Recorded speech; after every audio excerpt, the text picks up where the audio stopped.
And good evening, UN Space Sea. This is your Wolf Commander Wolf Tent. I'm your werewolf. Welcome back for another evening stream, and we are back to one of our topical streams. And today, femininity and the media's attack on it. For the women that are traditional, that want to pursue a traditional, that want to get married, make babies, you know, you know, uh, go and be fruitful and all that good stuff. We got people that are attacking them from having large endowments, having a nice full figure, be it fit wise or just slim wise, period. Having the audacity to really take good care of their bodies, yet that's supposed to be a moral sin for the media. Having to have a man take good care of them, regardless of whether they hold a job or not, always conforming to the saying that men and women are physically and biologically different from each other and respect that as well, willing to really take into that information really well and live the happiest life that they could ever have while miserable and unhappy people shoot them down. I brought up this topic because Leia has uh, brought this to my attention not too long ago, especially when my internet was down. Of course, I wanted to bring this one up because since we already had her for our Gigants manga study, the least thing the commander could do is make good on this topic since we asked her to join us for that one. And who am I to not just return the favor with her request? But without further ado, we have the lovely Lady of Valor, Leia plus size. Hey, good evening, everybody. This is Leah Plus Size, your lovely Leah Valor. And the reason that I am here this evening is, first of all, did you want to introduce Fizz and Final, or are they okay just the way they are, Finish Wolf? your introduction, Leia. Okay, I didn't want to step all over. This is Leah Plus Size, your lovely Lady of Valor. Hope you all are having a very good evening. And yes, tonight's topic is about this new endangered species called femininity. So we're going to discuss how femininity is become endangered in every aspect of media, in life, and in other aspects as well. That I feel that there's an endanger that femininity is becoming an endangered species. It's being stomped out, and I think it's time that we start reclaiming it back. Well, I wouldn't call it in danger, but definitely it's being poached, slowly poisoned. But then again, we have a lot of women stepping up on and taking their roles as women to really try to keep that alive, especially. Mm-hmm. But we will introduce another rare breed, which is the pit bull of Georgia, Fizz Chozo. Hey everybody, and I'm probably gonna be letting Leia talk for most of this live stream. Man, you got something to contribute to the topic. Why Louise Go Valley never ahead. gets here? Yes, you I do. assume she's not. We have the Warrior of Light, who also has seen him some pretty women his time. Final Fantasy 12. Greetings to viewers and fellow Final Fantasy fans. This is Final Fantasy Fan 012 here, and welcome to another live stream of the UN Space Fleet Wolf Squadron. And now we are discussing about femininity and how it's being attacked today in our culture and in our fiction, aside from masculine, but maybe we'll get to that later, right? Yes, of course, because that falls into this category as well, because that's attack Alright, too. Mm-hmm. Yes, alright. definitely will to that. Of course. We have three people with us today. We have Dread, Bromando, we have Red Neck with us, and we also have Team Ghost. Hello, everybody. So, Led, you take the lead on this one because you are the female voice of our group, and we need to be hearing you about this. What came across? What brought this up, basically? Thank you, Commander, for letting me speak. Well, the other day I was watching some of the classic films that I love from the 80s. I know I was watching Romancing the Stone. I don't know if anybody in this group has seen that or anybody out there in this chat has seen that. That came out in 1985, I believe, with Michael Douglas and Kathleen Turner. And I was also watching Mad Men, a show I was a big fan of from a couple of years past. And I noticed, I was sitting to myself saying how that kind of femininity, like Kathleen Turner or like Joan Holloway from Mad Men, if you watch Mad Men, or just anything in particular before 2016, or even Linda Carter's Wonder Woman, anything before that, the femininity seems to be even in, no, and also I was looking at since Dr. Strange 2 was coming out, I think somebody on YouTube was looking at the history of Wanda. And I noticed in the comics in the past how Wanda was drawn and the costumes that she wore. Those were the pictures that I meant to post. I'll post those later in MeWe and show you what I mean. How her costumes have changed over the years. And the one thing that didn't change was how the comic book artist made sure they posed her very feminine. And I thought I always liked how she looked in the comics, but then of course in the Marvel MCU she looks very, very different, wearing a coat and pants and all that, and she's not dressed as she is in the comics. And I said to myself, why is it that little by little femininity is disappearing, making a woman look more masculine? Whatever happened to the feminine features that comic book heroines like Well, Wanda or they just want that coat outfit, that suit outfit, that pantsuit yeah, mostly. yeah, that's true, Wolf. But I also like the way she looked in the comics, where she had, I guess she had like I know she was one like bodysuit or leotard. I know there was one where she had like a dress on or something. But it was when I was growing up as a young girl, when you saw and you read that, I would always say that, you know what, I would wear that outfit. That's how you pictured yourself when you pretended that you were a superhero or a feminine superhero. Because I took it at others I can mention, Black Canary, Huntress. I always She started see off them. with this in Age of Ultron. She started off with this Hmm. long with this biker jacket and this dress underneath. Yeah, she That looked like I a mean, Catholic schoolgirl. That's what I yeah, call. That's I what it mean me. that was a yeah, that's a nice detail to describe it. And then later on, she's mostly wearing pants, only pants. Well, see, the reason it was interesting for me, because I always thought of Wanda as a woman, not a teenage girl in a Catholic schoolgirl outfit. I always thought of her as a woman. And when I mean by woman, I mean out of the teens, maybe 20s or up, or maybe 25 and up. Is when it's a matter of fact of life, when you're a young woman and you reach puberty, but you start to mature and you get the curves that address you as a woman. And I always took her as that. I always took her as, even in the Avengers in the comics, she represented that feminine strength and beauty that she had, and those curves were accentuated. But when you look at Ultron, when we first meet her, she's in these like Catholic, like she's just like a little Catholic school, and I always took her as a woman. They're trying to shape her from the onset. This is was really annoying me throughout the MCU about Wanda. Mm-hmm. I took it in passing, but when you really boil down to it, the writers treat her like she's supposed to be this young woman, like the way how they word it is almost sound like they're referring to her as a teenager, like she's in her early 20s. Elizabeth Olsen, while young, she's far from what they trying to depict her age in these movies, I Mm-hmm. know. especially in Civil War. He Mm-hmm. Yes. there's a moment where Steve says she's a child. I'm like no, she's not. I Last know. time I checked. I mean, yeah, Mm-hmm. I'm not, Yeah. I'm all for Captain America and all, but like that kind of writing. It's like, is she really a child? Is she really a child, Mm-mm. Steve? No. Yeah. She's I Hmm. mean, I mean, the yes, better we right. get it. Scarlet Witch and Quicksilver are the children of Magneto, but it doesn't mean they are adults in their 20s, even when Right. they're part of the Avengers. Well, not only that, they were also they were in a tragedy of one of their homes being hit by one of Stark's bombs.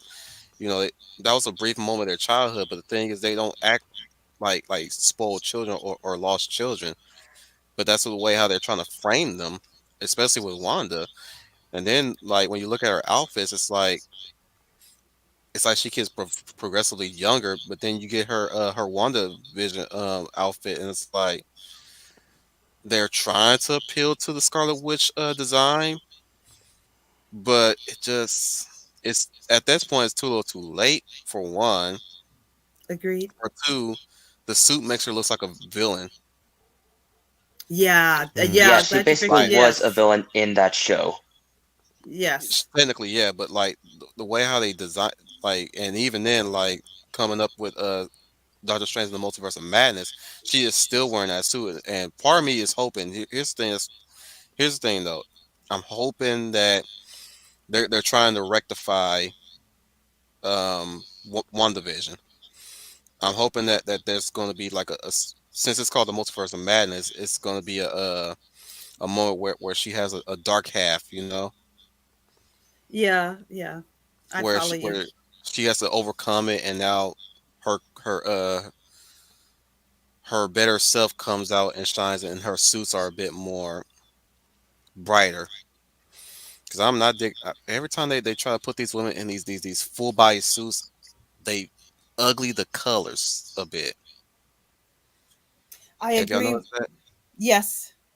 Yes, they do. I do agree with you with that. They ugly the colors, and they try to downplay the femininity, the woman aspect of the characters. Like they're trying to keep them as teenage girls instead of full blown developed women. I mean, that's the way I always took them as. And as you mentioned, when we get to Civil War again, she's still looking like a Catholic schoolgirl in these She little look like Catholic that school girl that you meet at outfits. Starbucks. Yeah. Yeah. I said, why are they dressing? I said, why do they keep Blue doing hair her and, like and this? pink hair removed, thank goodness for that. But like, the way her get up is her disguise there. It's like, dang, shouldn't you be at a library somewhere? Yeah. That's a good way. Excuse me. That's a good way of putting it. Yeah. That's a good way of putting that. She brought the exotic to the Avengers, mostly because being Magneto's children, but also she's part of the X-Men universe as well. So she's in the comic, she's a mutant. We know the storyline of her being a mutant. I know in the MCU they had to change it for legal reasons. But there was still I still would always say, why do they have her dressed like this like you just said, a Catholic schoolgirl who works at Starbucks or something? And that's another thing I know with femininity. Not only femininity being toned down, but womanhood is being toned down. What do I mean by womanhood? I mean 25 and up. I mean, you're not in high school, you even maybe out of college or on your way out of college. That kind of womanly appearance is being toned down. And I don't really appreciate that because, like I said, there's beauty in femininity and there's beauty in womanhood. And I noticed that, like you said, in MCU, that's what they've done it versus in the comics. Like I know one episode of WandaVision, she had on what she would normally wear in the comics, but it's kind of done in a mocking way, like it's almost silly. I didn't particularly like that episode because she's in the traditional costume where she has her cape and her crown, and she has Let me chime in real quick because that you got me Mhm. triggered there. Okay, I'll let you speak. Yeah, it's kind of sad that they had to design it that way and mock it that way because they were doing so good with the men when they designed the men's suit and appeal to the comic accurate type of style. Don't worry, guys, Fizz will be back. Hmm. Um, and it seems like they can't seem to do that with the women because again, when you look at their costumes, I'm like, you tell me you cannot work around that design? You mean tell me you cannot brighten that up?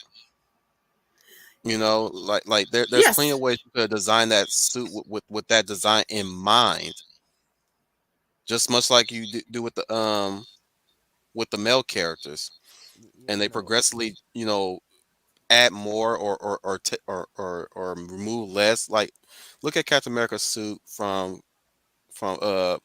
First Avenger and all the way through. When you have a conga line of the designs, right, of each suit, and they do have pictures where they have all those suits together, you can see that there's still a respect of those designs. Same thing with Iron Man, even though he's got multiple suits that have different colors. You don't have all the suits that's his regular hot rod red yellow, but they still it still exude the way how the patterns work, even though progressively they start getting a bit too confusing, like the bleeding tech suit. I'm like, that's too much stuff to look at, bro. You need to get that eraser and write some of them lines. That's too much, man. That's too much. But that's I digress. Or even Thor. Thor is still same thing with the simpler concept. Even in Ragnarok, they still remember to keep those circles on his chest. Even when he gets his new hammer, Stormbringer, and he gets his new suit, he still get this. There's still the circles that's stamped on his suit, and there's still the chainmail style arms. Whether he's got them sleeveless or he's got them sleeves on. And I don't understand why they don't do that with the female characters. I mean, yeah, Maria Hill's is the shield suit, so that's consistent. Like that's consistent with the female shield suits, especially with the females of Agent of Shield. They all have the same suit, the body suit. Black Widow still has her body suit, but Wanda looks like your Melrose Place type of woman in these films. the I reason for this is because they want female characters to be sexy at all. Look the Fix your mic, man. oh. He'll be back. yeah, he's on to something. So I think what he's fixing in might, he does have a point. It's like, and you, Wolf, you make a very good point as well. It's like they're trying to, and again, I think this could come from the woke bots that hate their own selves. They're trying to tone down the sexiness, which I don't like, because there's nothing wrong with your hero or heroine being sexy. That's not a sin, and they're trying to tone it down to this go back to the dark ages kind of outfit where the curves of a woman are taken out, and that's what I mean by womanliness. Because when your body matures past your teen years, you look more feminized and more womanly. And it does seem like they're trying to tone that down because they see that as a weakness. In order for a woman hero to be strong, she must sacrifice her femininity or her feminine looks. And I don't like that. Like I said, when I was growing up and I was reading or seeing Wanda, she didn't.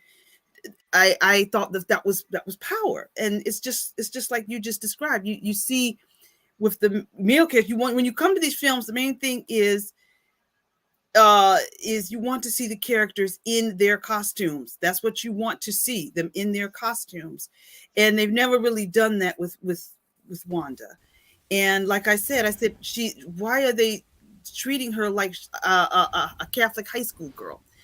We never really get that. Even in the TV show, she's still sort of, when the TV show was on for a couple of episodes that I watched, she's still kind of toned down. Wow, baby, me so horny. Yeah, Well, that's basically that clip there. That's basically what they think. Why they try to take out the sexiness. That's kind of why. they don't they don't understand what sexiness is. I think they don't understand it. One reason I think is because they hate their own selves. I think that's the first thing about it. And I hate that message is getting out to the young girls and young women of this generation, because I'm even seeing it in the workforce. I'm seeing it every day. I'm even seeing it in cartoons targeted for kids. The girls are now dressed like you boys. You can't tell the girls from the boys anymore. Over Mm. stuff, Greg. When I was, maybe I'm looking at my own life, because when I was growing The up, when I looked, promotion of androgyny, but Yes. Androgyny is they killed androgyny. That's the problem.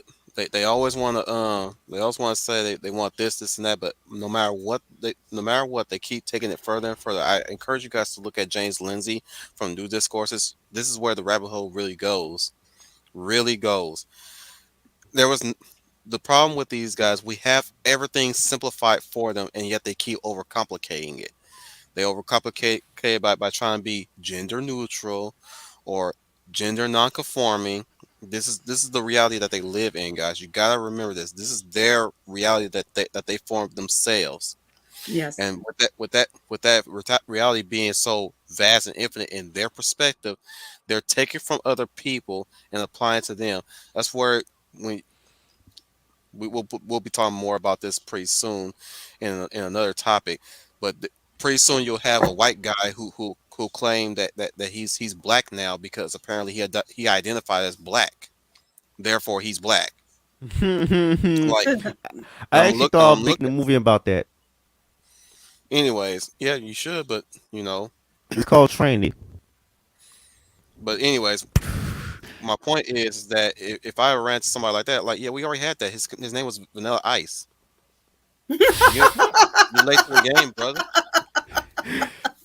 In fact, we got many more of you guys out there. But the problem here's where we have our problem here. You know, those white guys who did hip hop and you know and emulated the black community here and there, right? They knew what their identity was. You were still having an identity crisis. So you need to go see a psychiatrist. I'll take you there. I'll pay for your sessions myself if that will get you some help. Cause Vanilla Ice, he knew he was white. He just wanted to rap. Eminem, he was white. He just wanted to rap. He didn't need to identify as none of those two needed to identify as black to rap, let alone dancers even, break Mhm. dancing, pop locking, all that stuff. You didn't need to be black to do all that. You just need to be hip with the dance culture. Duh. But that's me going on a small tirade about this whole identity nonsense that they keep jerking themselves off to. And every time they come up with a new thing, they feel very horny about it. Yes. But let's get back to the topic at hand, the femininity thing. Let me supply you some more stuff because I keep telling you guys this is way beyond the pop culture. Trooper has said this in the past. This is way beyond pop culture. This is more than just them trying to make the women look a certain way in the media. No, this is them trying to indoctrinate and brainwash people into wearing what they think is best. I recently was in a rewatch with Troy about Demolition Man. And you already know what entails in Demolition Man. Thank goodness the women still are allowed to dress sexy in that movie, Hmm. Mm.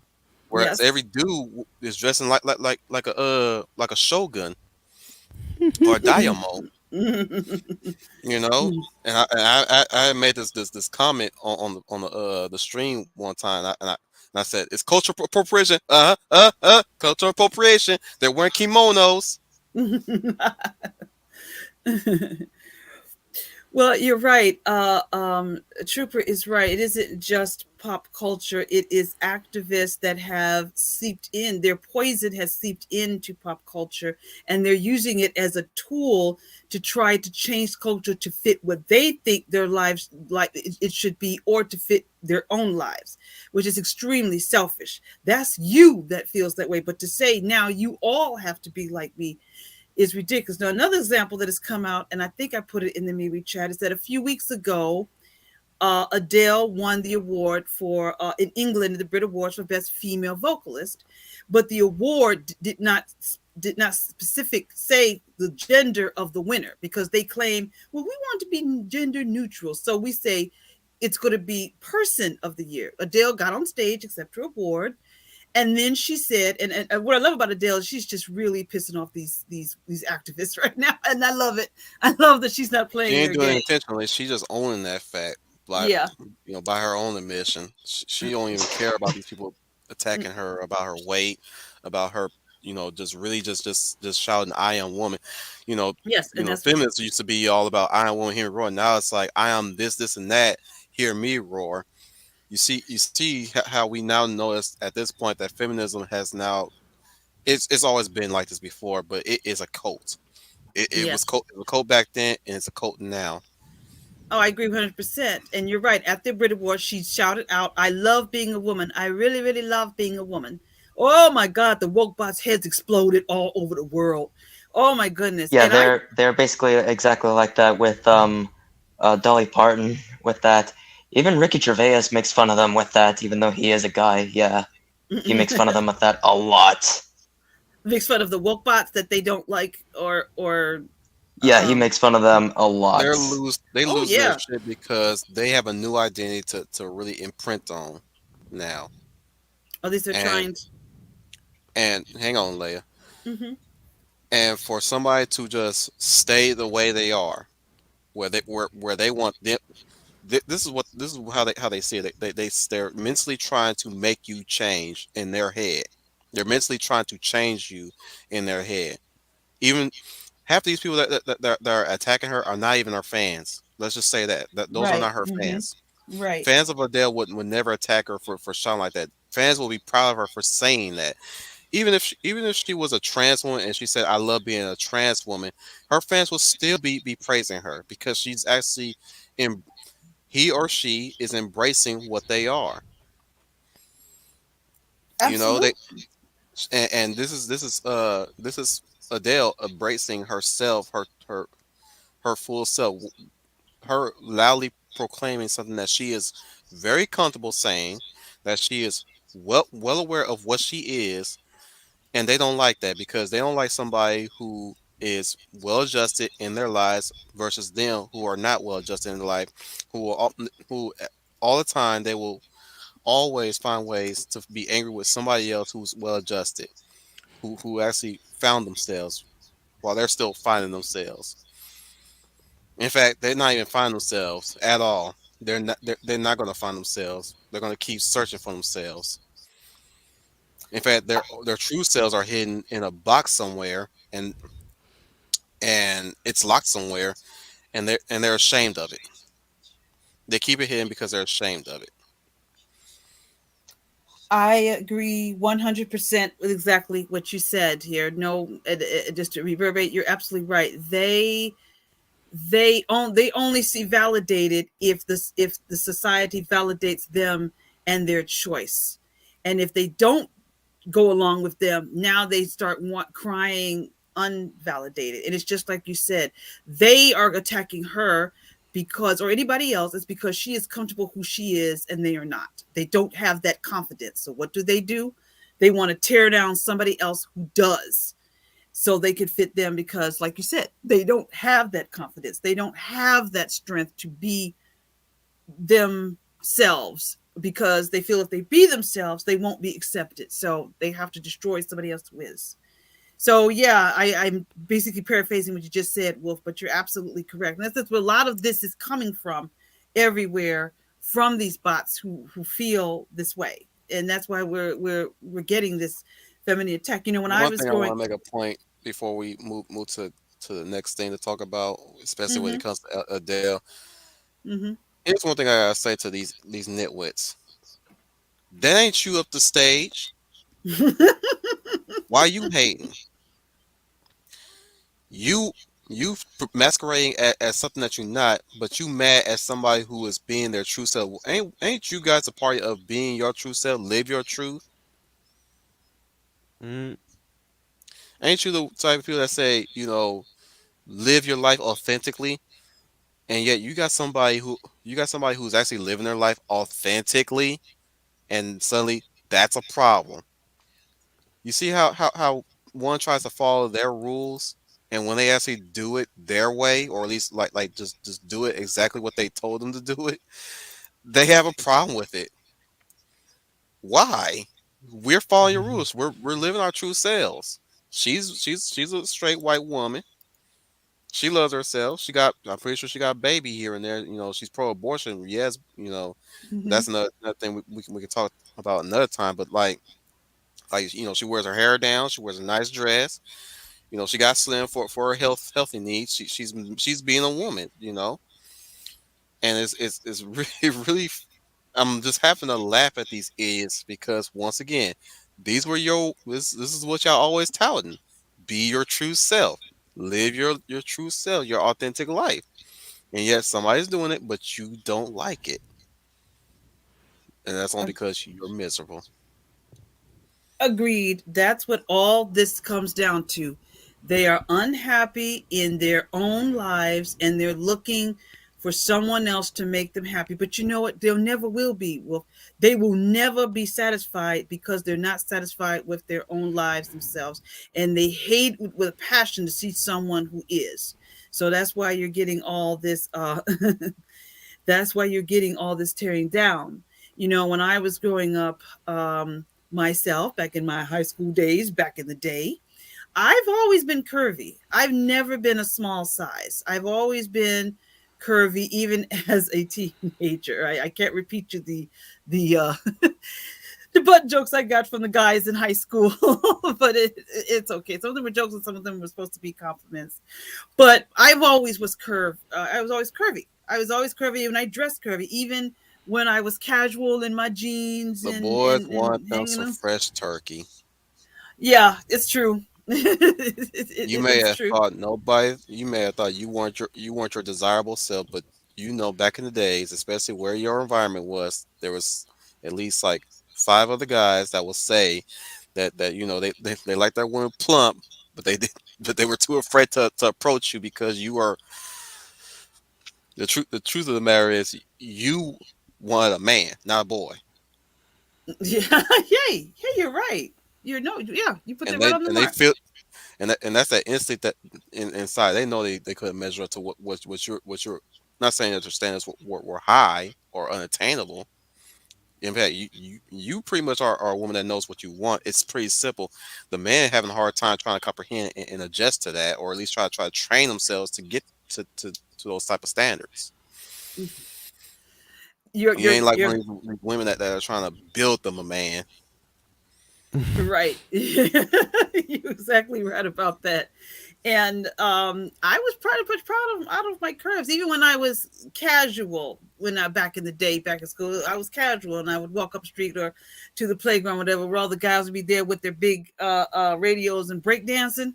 You just stop and check them out, like and breaking uh, uh, uh, after school or doing lunch, and they would take out the big radios and they would have the break dance off, and we would sit and we would with my other pals and we'd sit and we would watch them do their thing.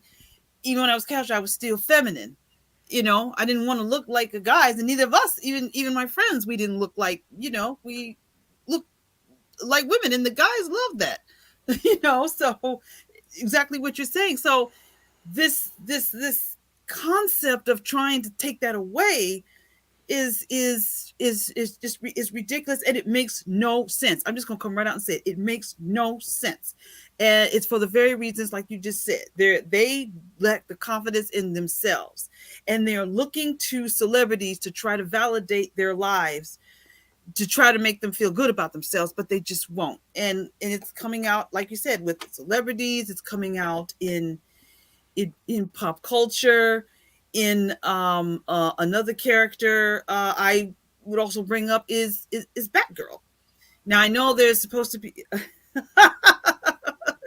all 3 decades, but when I was in high school, I was a high school of the 80s. So I'm aging myself, but you get what I'm saying. But even in the 90s, still feminine, women, we were very much still very feminine when we went out in the 90s. When we went out or we went to a club, um, we still dress very feminine.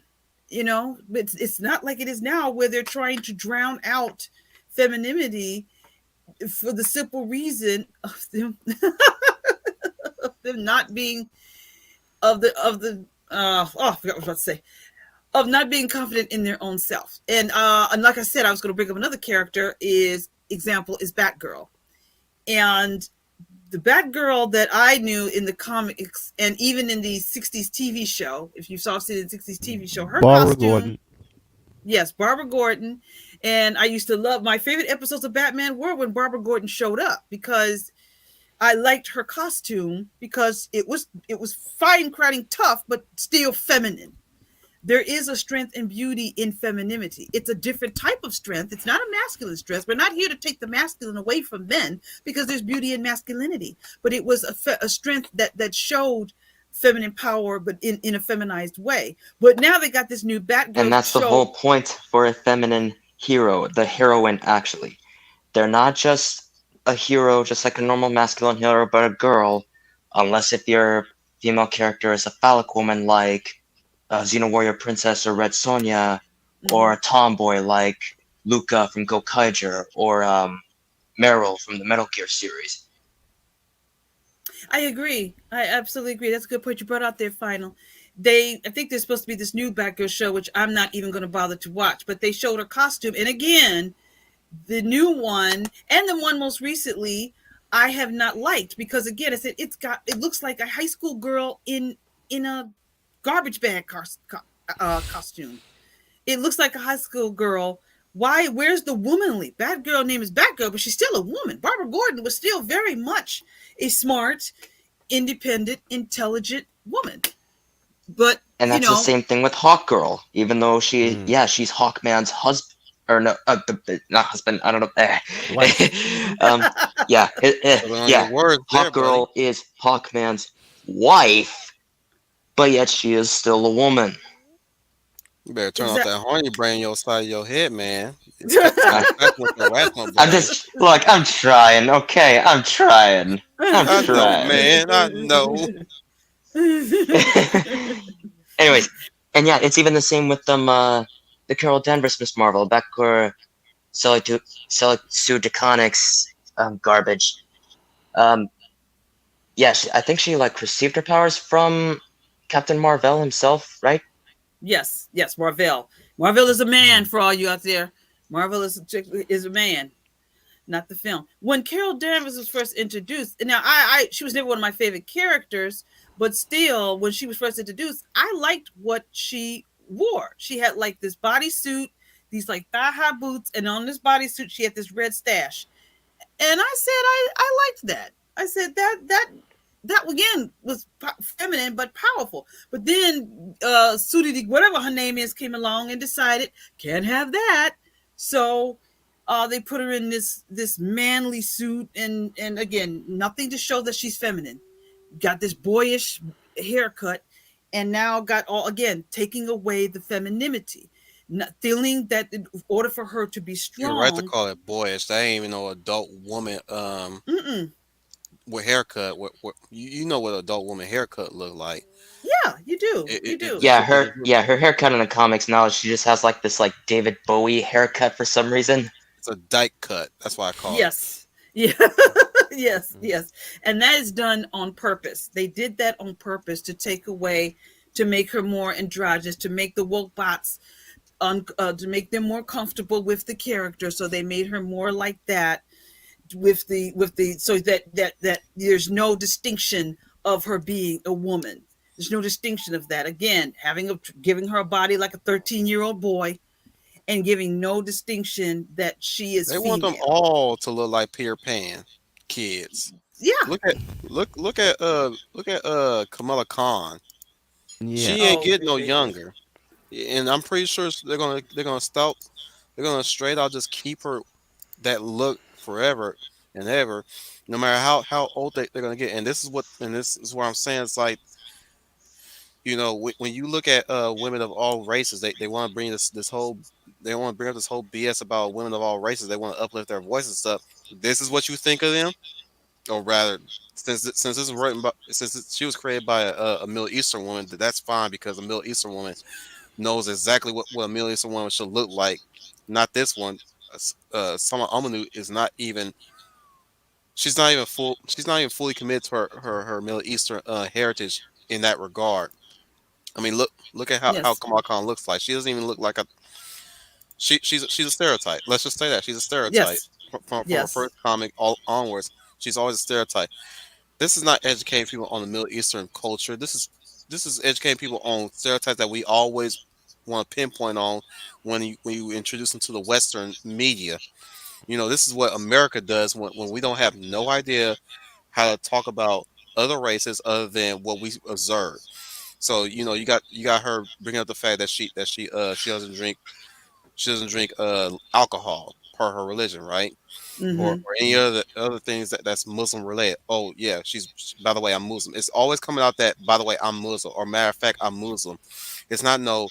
In our culture, this is what we learn and stuff like that. It ain't like this type of moment where in Teen Titans, where Raven and Starfire their body switches, right?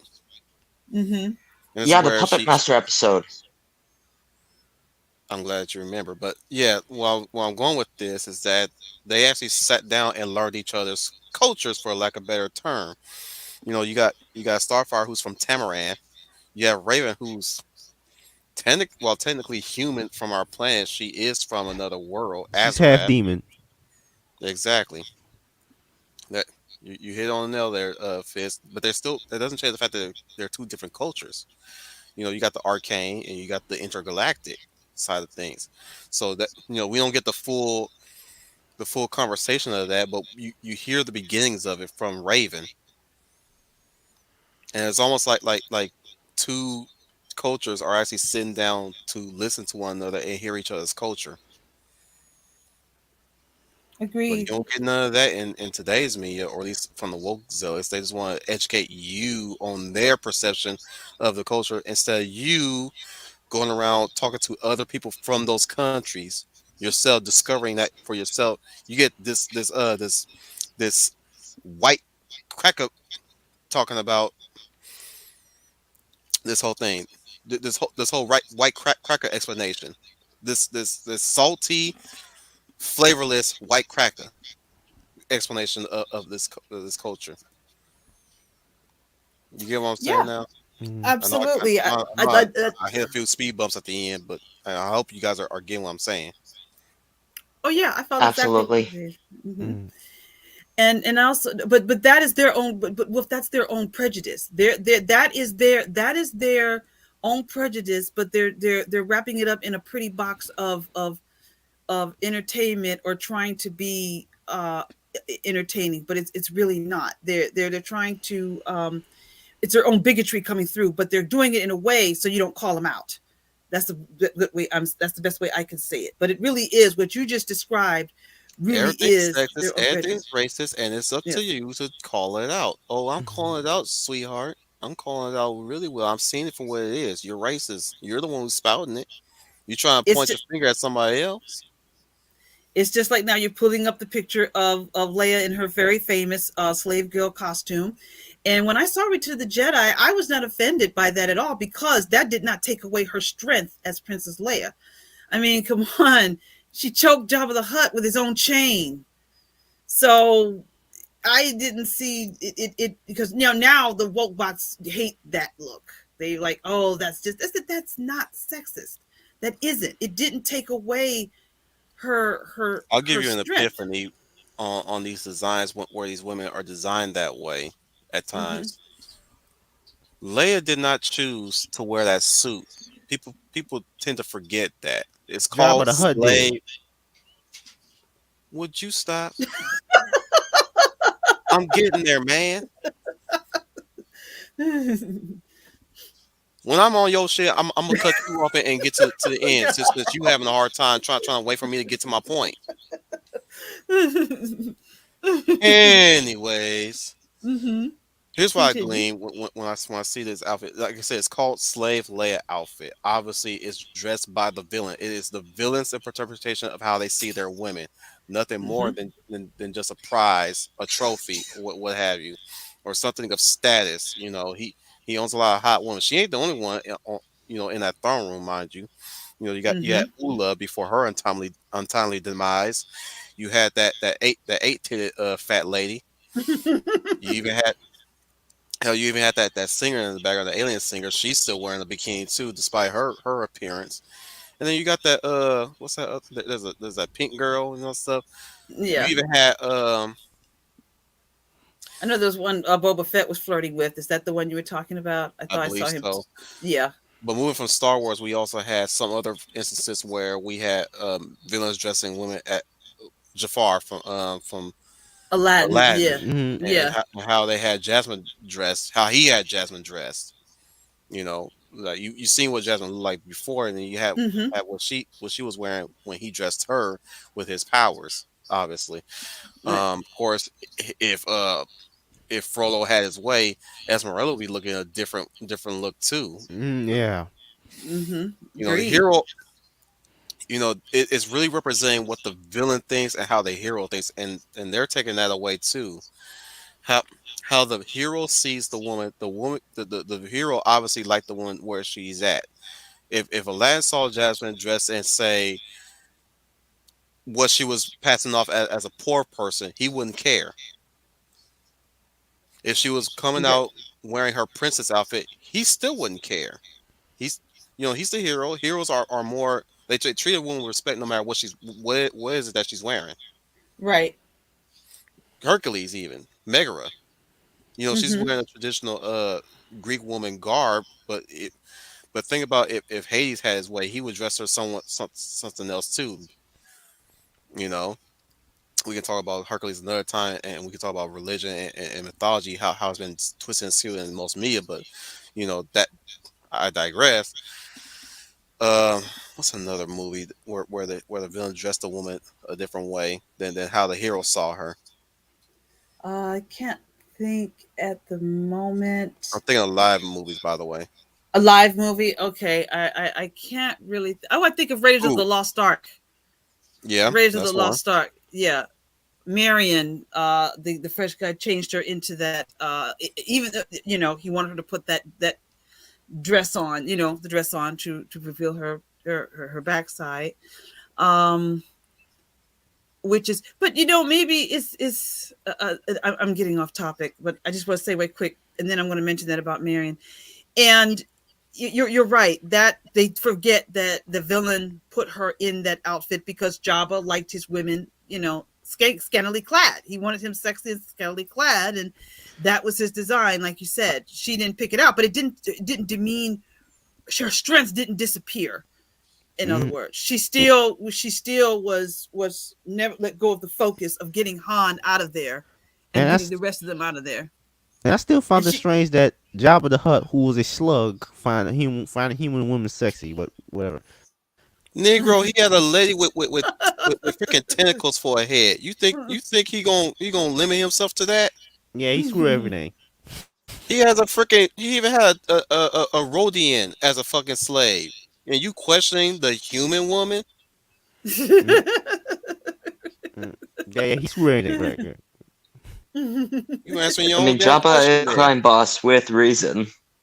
Yes. He's got money. He's got wealth. Whatever alien woman he wanted, he will have. That's what's his mindset. That's the E- Hut's mm, mindset. Hmm. mm. Even though He could have a Huts, Cathar woman and it wouldn't even stand out. even though Huts naturally changed their gender or whatever. Doesn't matter. They're metrosexuals. Hmm. And Doesn't matter. In fact, they don't even breed with these women. They breed with each other, or they Mm, produce asexually. mm. I ain't that familiar with my Huts, but I am very familiar with Hutis plus Bushka.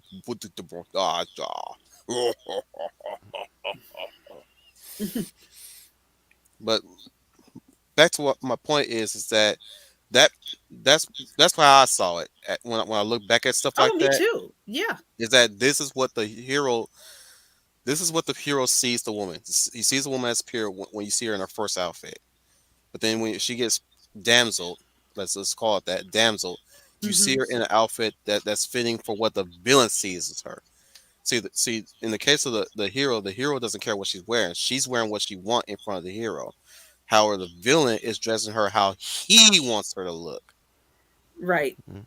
That's a good point. Very, very good point. And those cases that we just named, of Leia, of Jasmine, and of Marion from Raiders of the Lost Ark.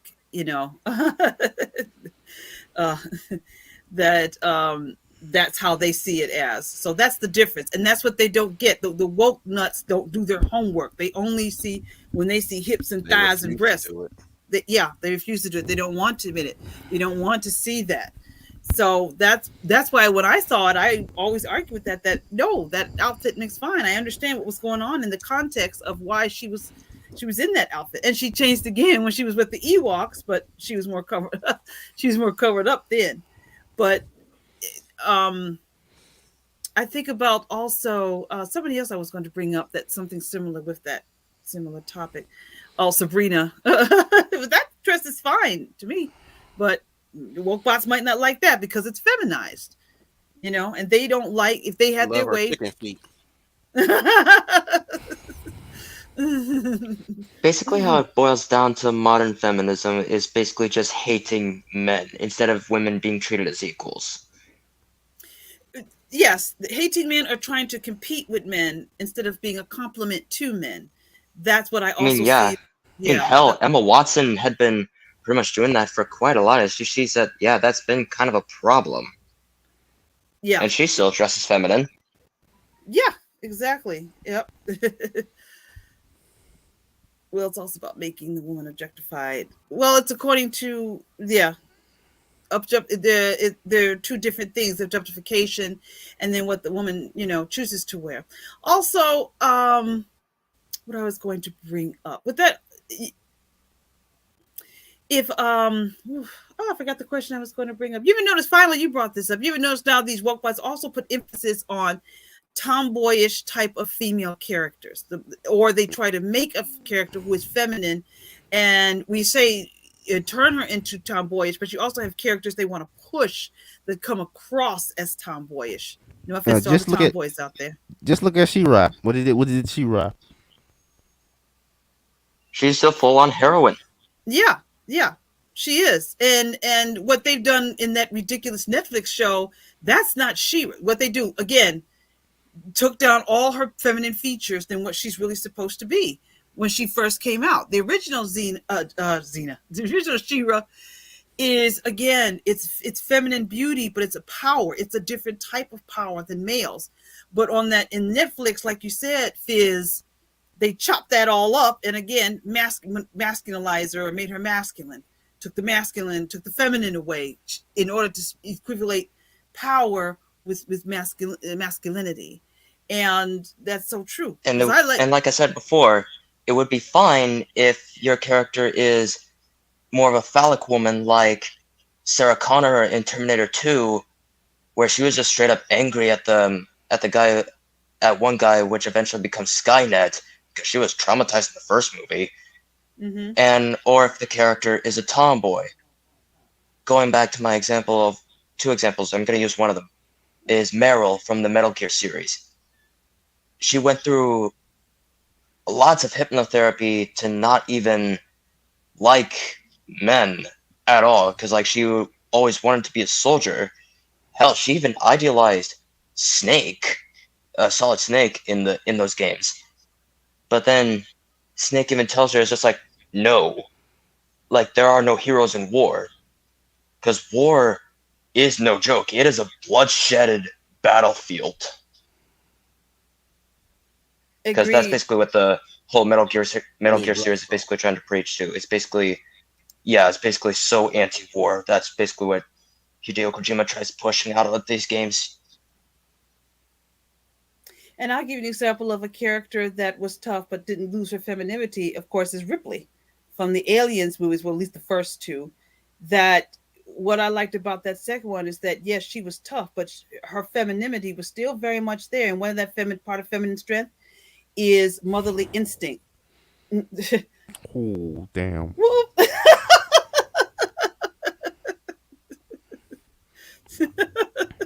Just wow.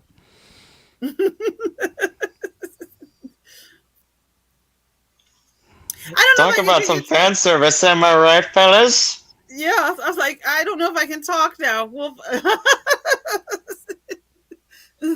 That's just like a little wind-up toy. Like wind her up, and then she just keeps laughing. yeah, I was like, I don't. Let that live. Let that live rent free in your minds.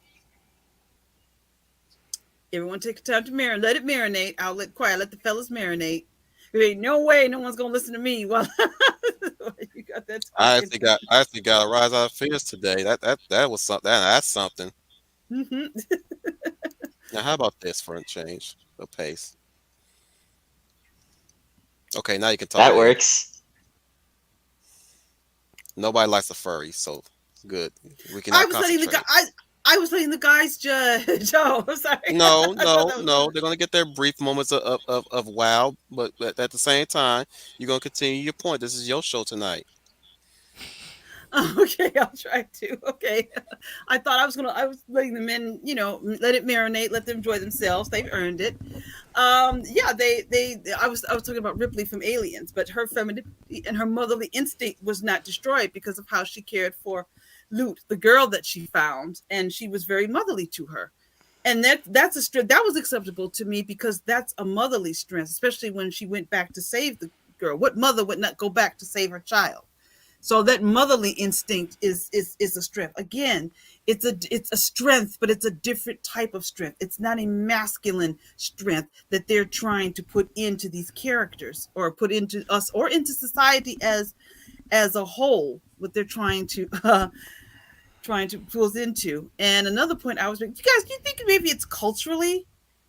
Do you find? Let me ask this question, or maybe Finn, if you answer that, do you find in different cultures femininity is expressed differently than what we see here in the United States? I mean, in so, like on my job, I'll give you an example. We I'll have. provide one Ishi did in one of his streams. He shared a lot of cultures that celebrate the femininity and fertility of women.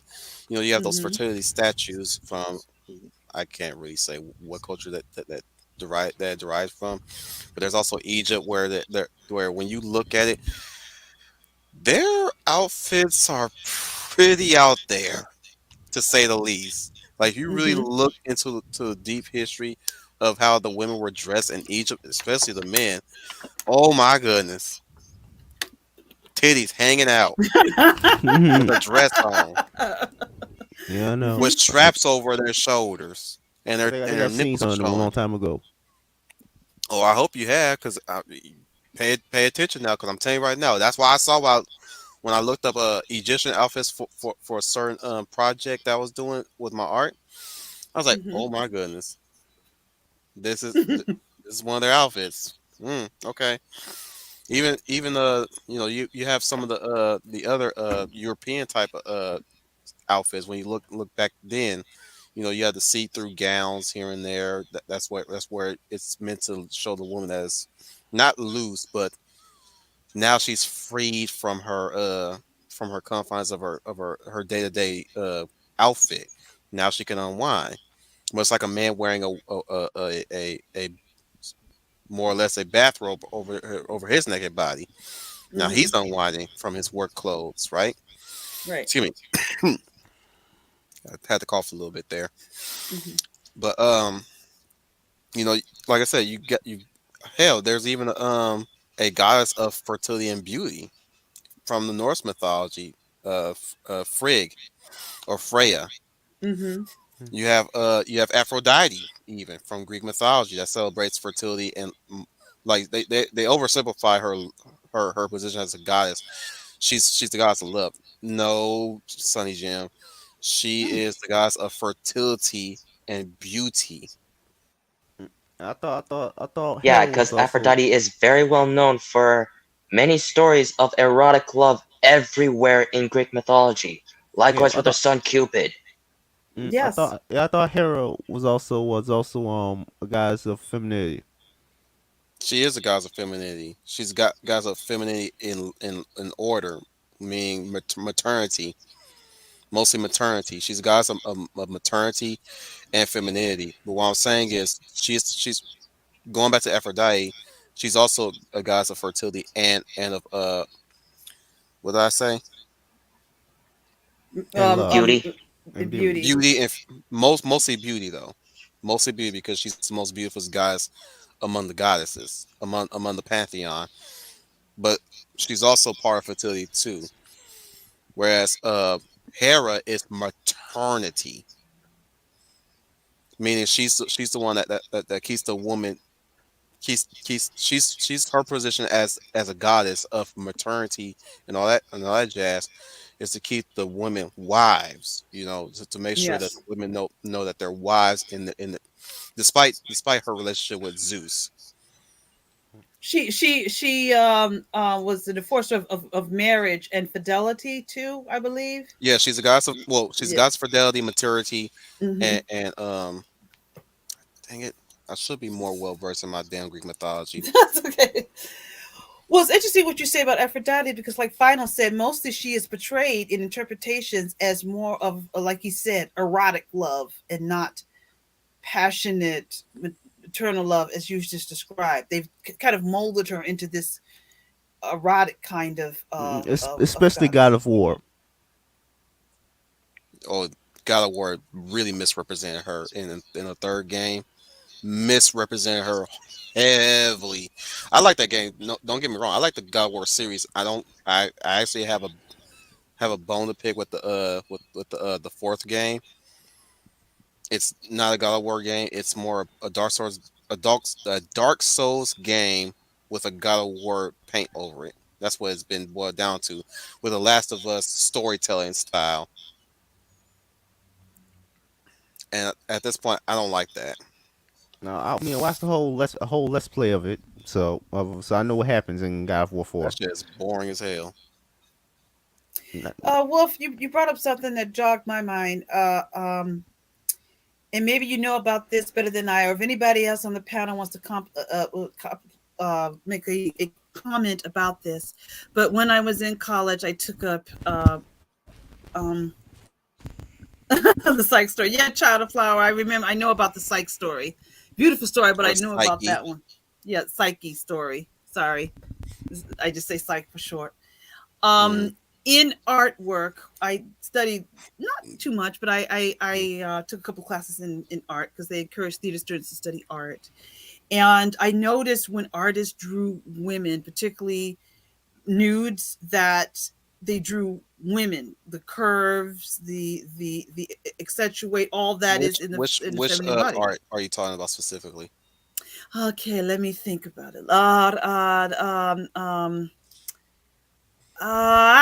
It slipped my mind that quick. It will come to me. Is it the ones that are Rubens, nude, like Rubens, somewhere around the Paul, Rubens? Rubens. I can't get the century in my mind. I'm not good with dates, but I know Rubens' art really reflect that a lot. He did that with the men and the women.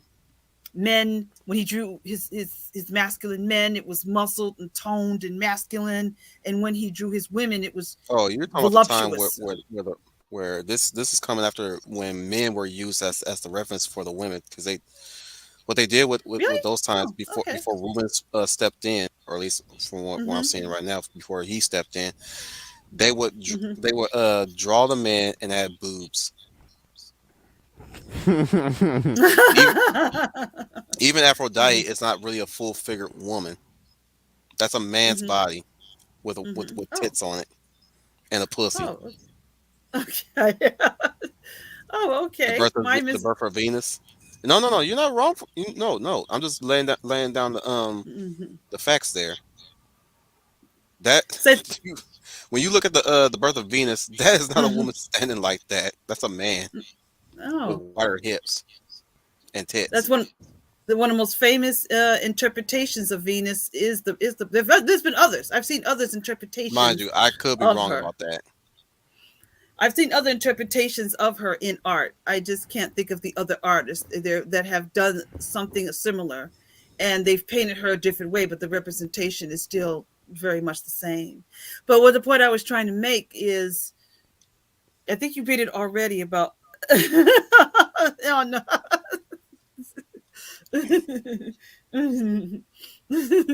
Those men.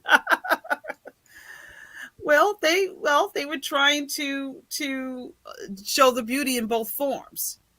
They tried to show the beauty. I read, and I could be wrong. You could correct me, Wolf, but I was taught that, or I read that the ancient Greeks worshipped the human body and the beauty of the human body, both Oh yeah. masculine and feminine.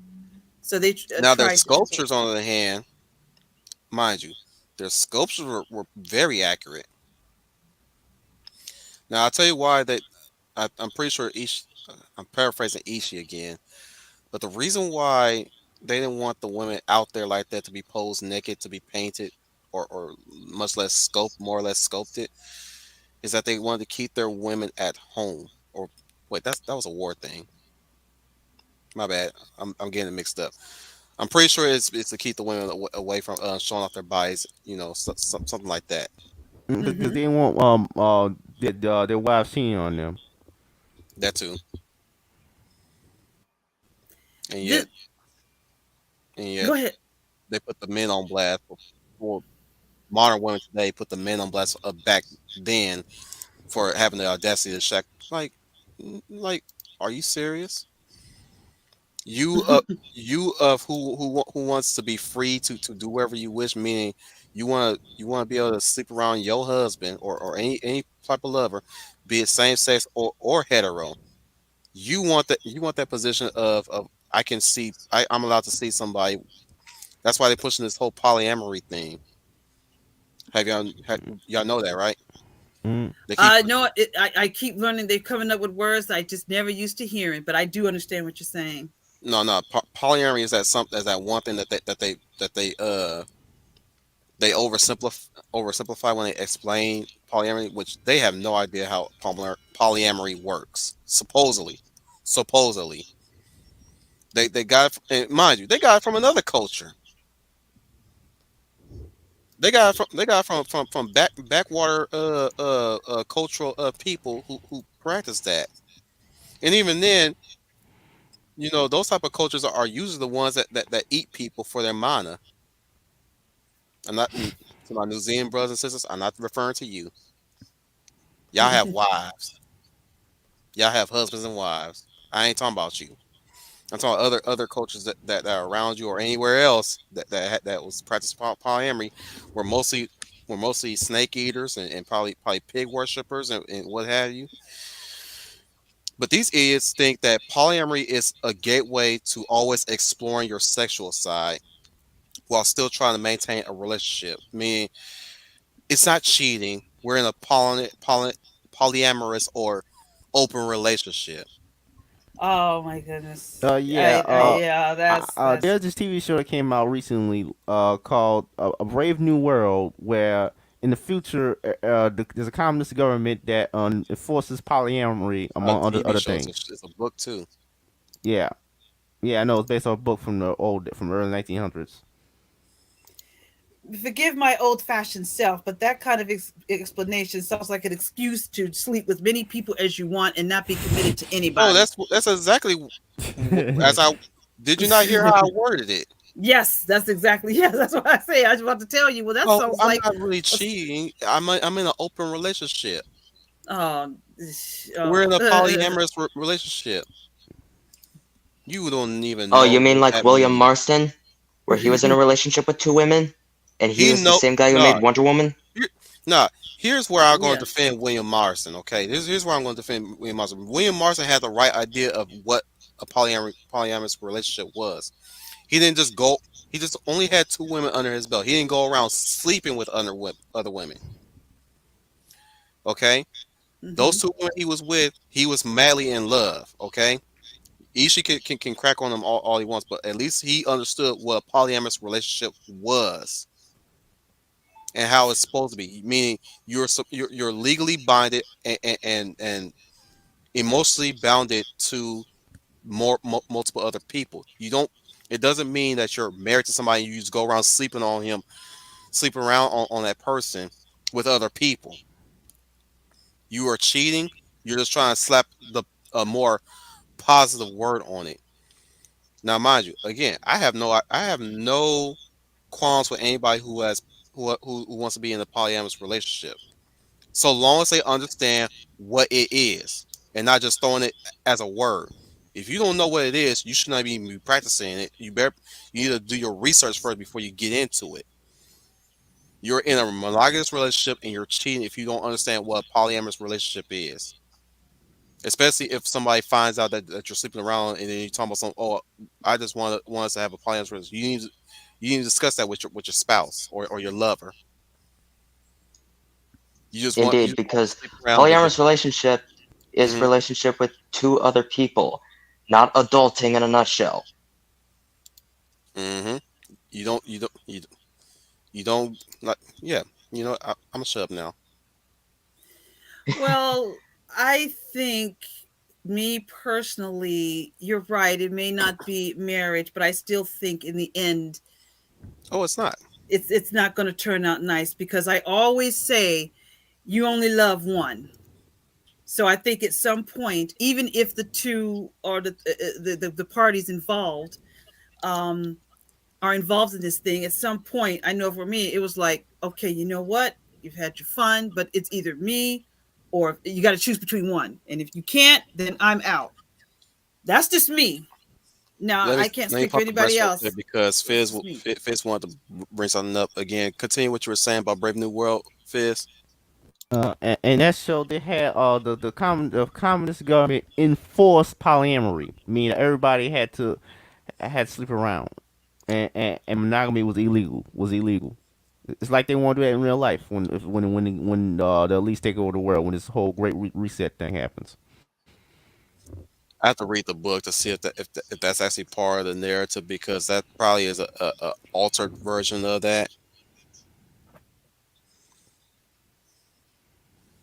You get my drift, That's guys? Because yes, you know how they doing yes. these book adaptations nowadays. They're actually Oh twisting yeah. what the original message was. Yeah. But in the TV Yeah. show, the elites who are forcing this were the bad guys, though. Okay, I'm reading with Child of Flower. Okay. I have not read Brave New I'll read World, for so it I'm for going you. to. Okay. Yeah, I'll read for you guys. Okay, I'll defend Brave New World.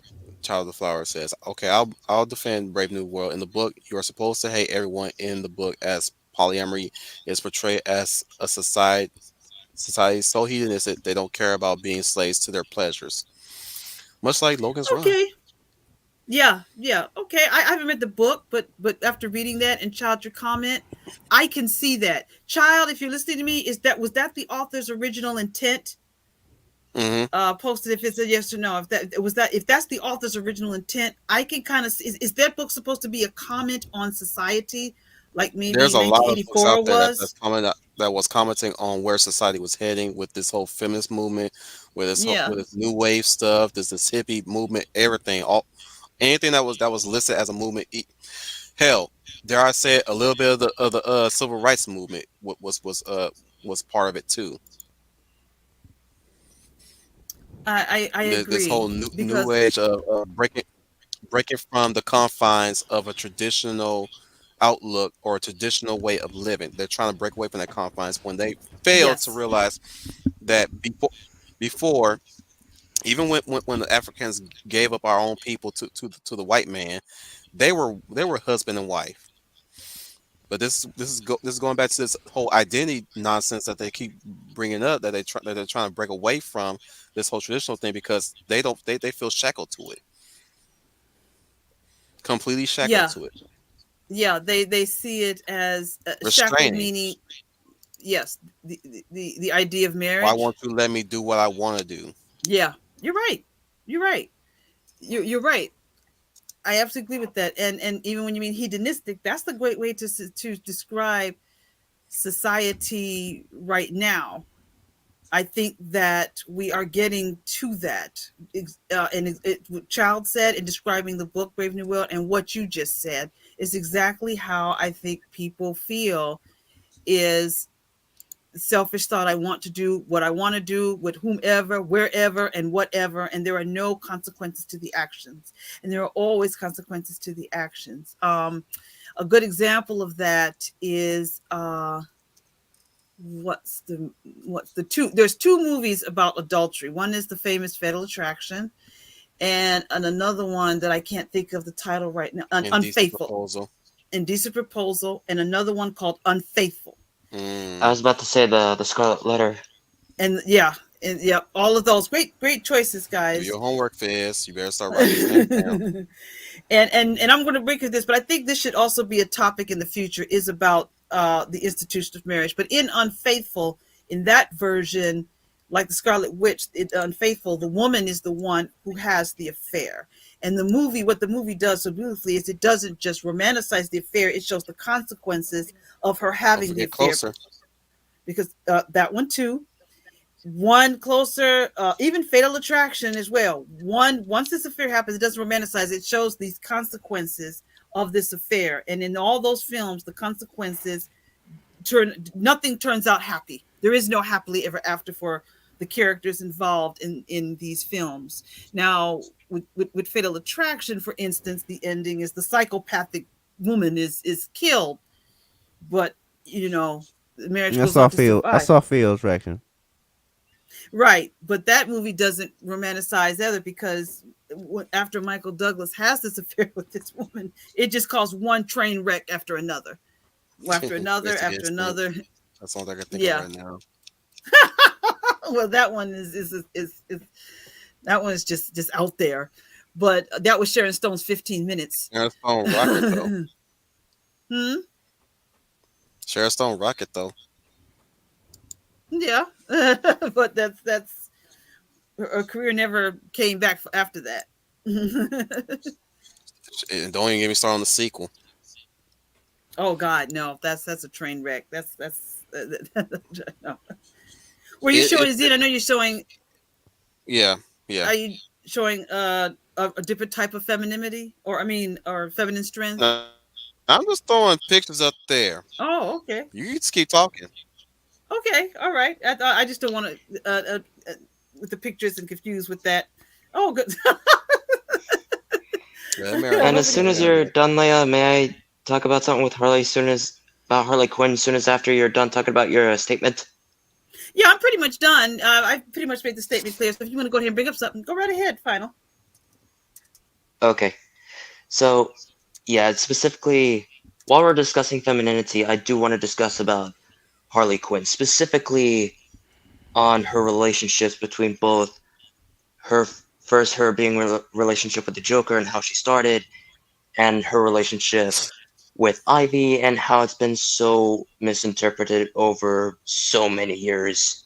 Mm, Now, I'm not gonna get I'm not gonna get into the whole problem with Harley with basically like her being basically what people think of Deadpool, where she's basically just like cusses around, just swears, it just blows everything up, or whatever the case is. But but that's not even the point, though it kind of ties into her relationship with Ivy. So, of course, we know that the Joker really did not care about Harley at all. The only reason Mm-hmm. why the reason why she was used by the Joker is because the Joker just needed Hell her. to no, child. She was never Poison Ivy's girlfriend. That's people Yep, I was just about misinterpreting their to get friendship. mm, exactly, but Continue, final. hey, but so obviously the Joker was just using Harley in order to get out of Blackgate Prison, and yet suddenly and Harley was realize she's suddenly loyal. fond. And realize Yeah, she's she was loyal to him. very So might as well fond. keep. So just keep using her. Mm-hmm. And yet she just she's always the one to be disposed of anytime when the Joker is on the mission with Harley. Because again, since the Joker's a nihilist, the Joker does not care. And even when they did break up, and now she's in a relationship with Ivy, it's another abusive relationship. It's another manipulative relationship, even though they are friends. Because really, what all Ivy wanted was Harley to be exactly like how she is, like how Ivy is. Like, hating men, basically being caring more about actually like some sort of environment. Yeah, basically the whole natural environment, because she cares so much about plants. She's a plant fanatic. But yeah, it is not an ideal relationship as a lot of people wanted it to be. Because like whenever they are written that way, they're either basically just written as even Paul Dini and how they written it. Yeah, Ivy was really abusive and manipulative towards Harley. Just the Not same as some like Mr. J. Mm, mm-hmm. but nowadays But they write it so that Poison Ivy is just subservient to Harley Quinn, and now she's just lost the whole original personality. Exactly. They're just Poison basically Ivy. there They're basically Poison just there Ivy. just to be a lesbian couple, and at least about 5 seconds, they could not stop being horny. No, no, and Poison Ivy isn't really even Poison Ivy anymore. I mean, she no longer wants to kill Let me all the chime in real quick. humans. Go Let ahead. me chime in real quick. That whole lesbian bit that you guys said that they're horny all the time. That's why I told you guys they're writing them no differently than how the straight people wrote gay people back then. At times, when it was a bad interpretation of a gay person, or at least when it's a gay person without a personality, they always wrote them horny all the damn time. So, like I said, how is what they're doing any different than what straight writers wrote straight gay people? Hmm. But then Yeah, again, because they nowadays, forget not only nowadays because of they make the how, straight people evil too. indeed, that's basically what they do. They make them abusive. They make them unfaithful. They make them unloyal. And you get my drift. But somehow the lesbian or the gay person is way more catching than the straight person. And all thing you have to offer for that relationship is that you have great sex. I That's know. that's Y- the that's the yeah, only that's the only story narrative is that you have great sex with the gay person. Yeah, yep, exactly. especially I mean, because they forget that Ivy not only is a plant fanatic, she is also a narcissist. And Hmm. she's even a yes, femme fatale. Perfect example of a femme fatale. Every time I but think of a femme fatale, I always think of Ivy. Because they femme got rid of that fatales, complete. They got rid of that completely in modern day interpretation, especially things like Harley Quinn cartoon and stuff. Poison Ivy, that's just completely gone. mm-hmm, Final because spite. How Ivy is the femme fatale. Go ahead, yeah, continue. she's cold-hearted. No matter what femme fatale character you write, whether they are heroic femme fatales, because there are plenty of heroic femme fatales, like the Julia Carpenter Spider-Woman, even the, yeah, Jessica Drew Spider-Woman, and I think Julia Carpenter is one too, right? I The think Julia Carpenter Spider-Woman? I Yeah, think so. Yeah, Yeah, even Black Widow, she's also one too. very much. But Yes, certainly, there is a lot of femme fatales who are villains. Look at the Enchantress in Marvel Comics. In case of DC, Ivy. They're always going to have a very cynical outlook on life, and femme fatales are always going to be cold-hearted. They use feminine wiles on the outside, feminine wiles. They use their feminine sides to get what they want and either steal or kill. exactly. They care for no one. They care for no one. So wait a minute. Now, has Ivy? When did this thing about Ivy and Harley becoming a gay couple? Is that something that's recent? in the comics. That was Is that in the 90s, somewhere in the 90s, 2000s. The early mm, 2000s. okay? Yeah, early 2000s where they were trying to reinterpret them as a lesbian couple, whereas the very episode in animated series that introduced them as good friends. In fact, Yeah, after that episode and Batman animated series was still running, they were always good friends. Like she was always there to be a shoulder to cry on for Harley at times when Mr. J was treating her like shit. You know, Oh no, here come the Alcina Dimitrescu fanboys looking at this picture.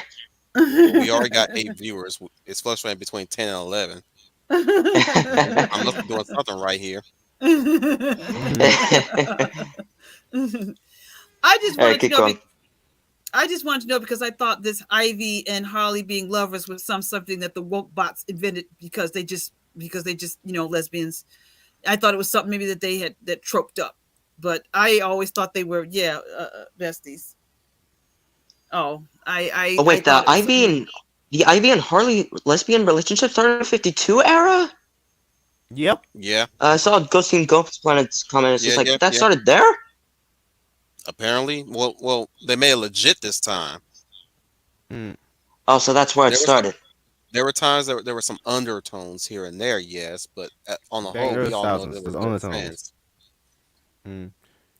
They were Yeah, trying to and, make it and a I. reality, and they finally got their wish in the New 52. Yeah, yeah, and they also got completely got rid of Poison Ivy personality. Now she's just some kind of She basically was how Harley Quinn was when she was very first created. Now Poison Yeah. Ivy just takes over Harley Quinn, and Yeah, she wants yeah, Ivy just wants Harley to be exactly like her. She just wants her to be her sidekick. Aqua, Kingdom Hearts. I love no, there's no way around Kingdom now. Hearts Poison Ivy stuff. is Harley Quinn's sidekick. We can talk about this some other time. Move on. Mm-hmm. If I may go back to another subcategory in this about femininity, I also see this with shall I say plus size or full figured characters. I notice when they have a plus size or Yeah, a full yeah. figured They sit on character them or like female. teeny. Teeny, teeny, teeny, teeny. It's very true. They usually portray them as tomboyish or frumpy, Mm-hmm. looking like homeless bag women. And being coming from the full figured plus size modeling world, let me tell you, Yeah, we did everyone not loves Aqua, Kingdom Hearts. we did not carry ourselves that way. We did not dress like a homeless bag woman, nor did we look tomboyish. We were always encouraged and practiced and trained, which I was comfortable with. I was the weirdest reference. Yes. I was comfortable with. So some people say, Teeny, teeny, and teeny. I Cat noticed, foil. and it's making me very angry. And there's another movie. You all have not seen this movie. If you have HBO Max, for all you out Bias. there, Oh look wait, for. yeah, yeah. Okay, you got me beat. I don't have Oh, HBO Max. oh, You got me if there. you, it's no problem. There's another movie that I saw that came out in the '90s called "The Truth About Cats and Dogs." So if Oh anybody yeah, out I know there, about that. I didn't watch it though.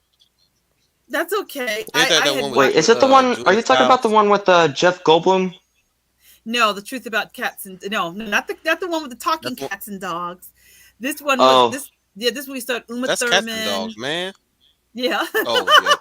yeah, Uma Thurman. Yeah, I yeah. wasn't that big of a Um, Uma Thurman fan. it's okay.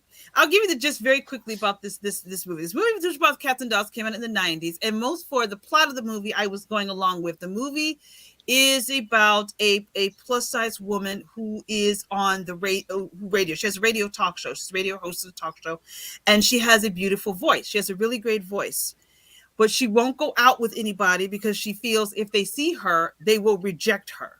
Well, one day she's on the radio and a guy really likes her. She her show is called The Truth About Cats and Dolls because she talks about pets and how to care for them. Yeah, you're And I, right, oh, Child of Flower. I hate that. That's another. Thank you for bringing that out. That's another category that I'm not liking too much. The butchy lesbians.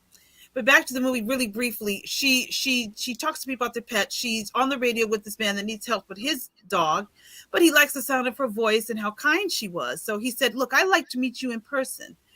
And so he arranges several dates to meet her, but she does not go on these dates because she is afraid of the rejection. So one day she befriends her friend Uma Thurman is in there who is supposed to represent the epitome of what a beautiful woman is that every man wants. Hi, I'm Kara, and I love to but I hate my period. why do I get the feeling this sounds a lot like a Disney Channel movie? Well, this was it could be, but this is back in the day. Mm-hmm. It's a case of misidentity. So she tells her tall, thin supermodel friend to pretend she's her, so that the guy will go, wait, well, the tall super friend is beautiful, but she's dumb as a doorknob. So she doesn't have the smarts or intelligence that she does. And the reason she does this is because she's afraid that the handsome man that likes her will reject her if he saw what she looks like.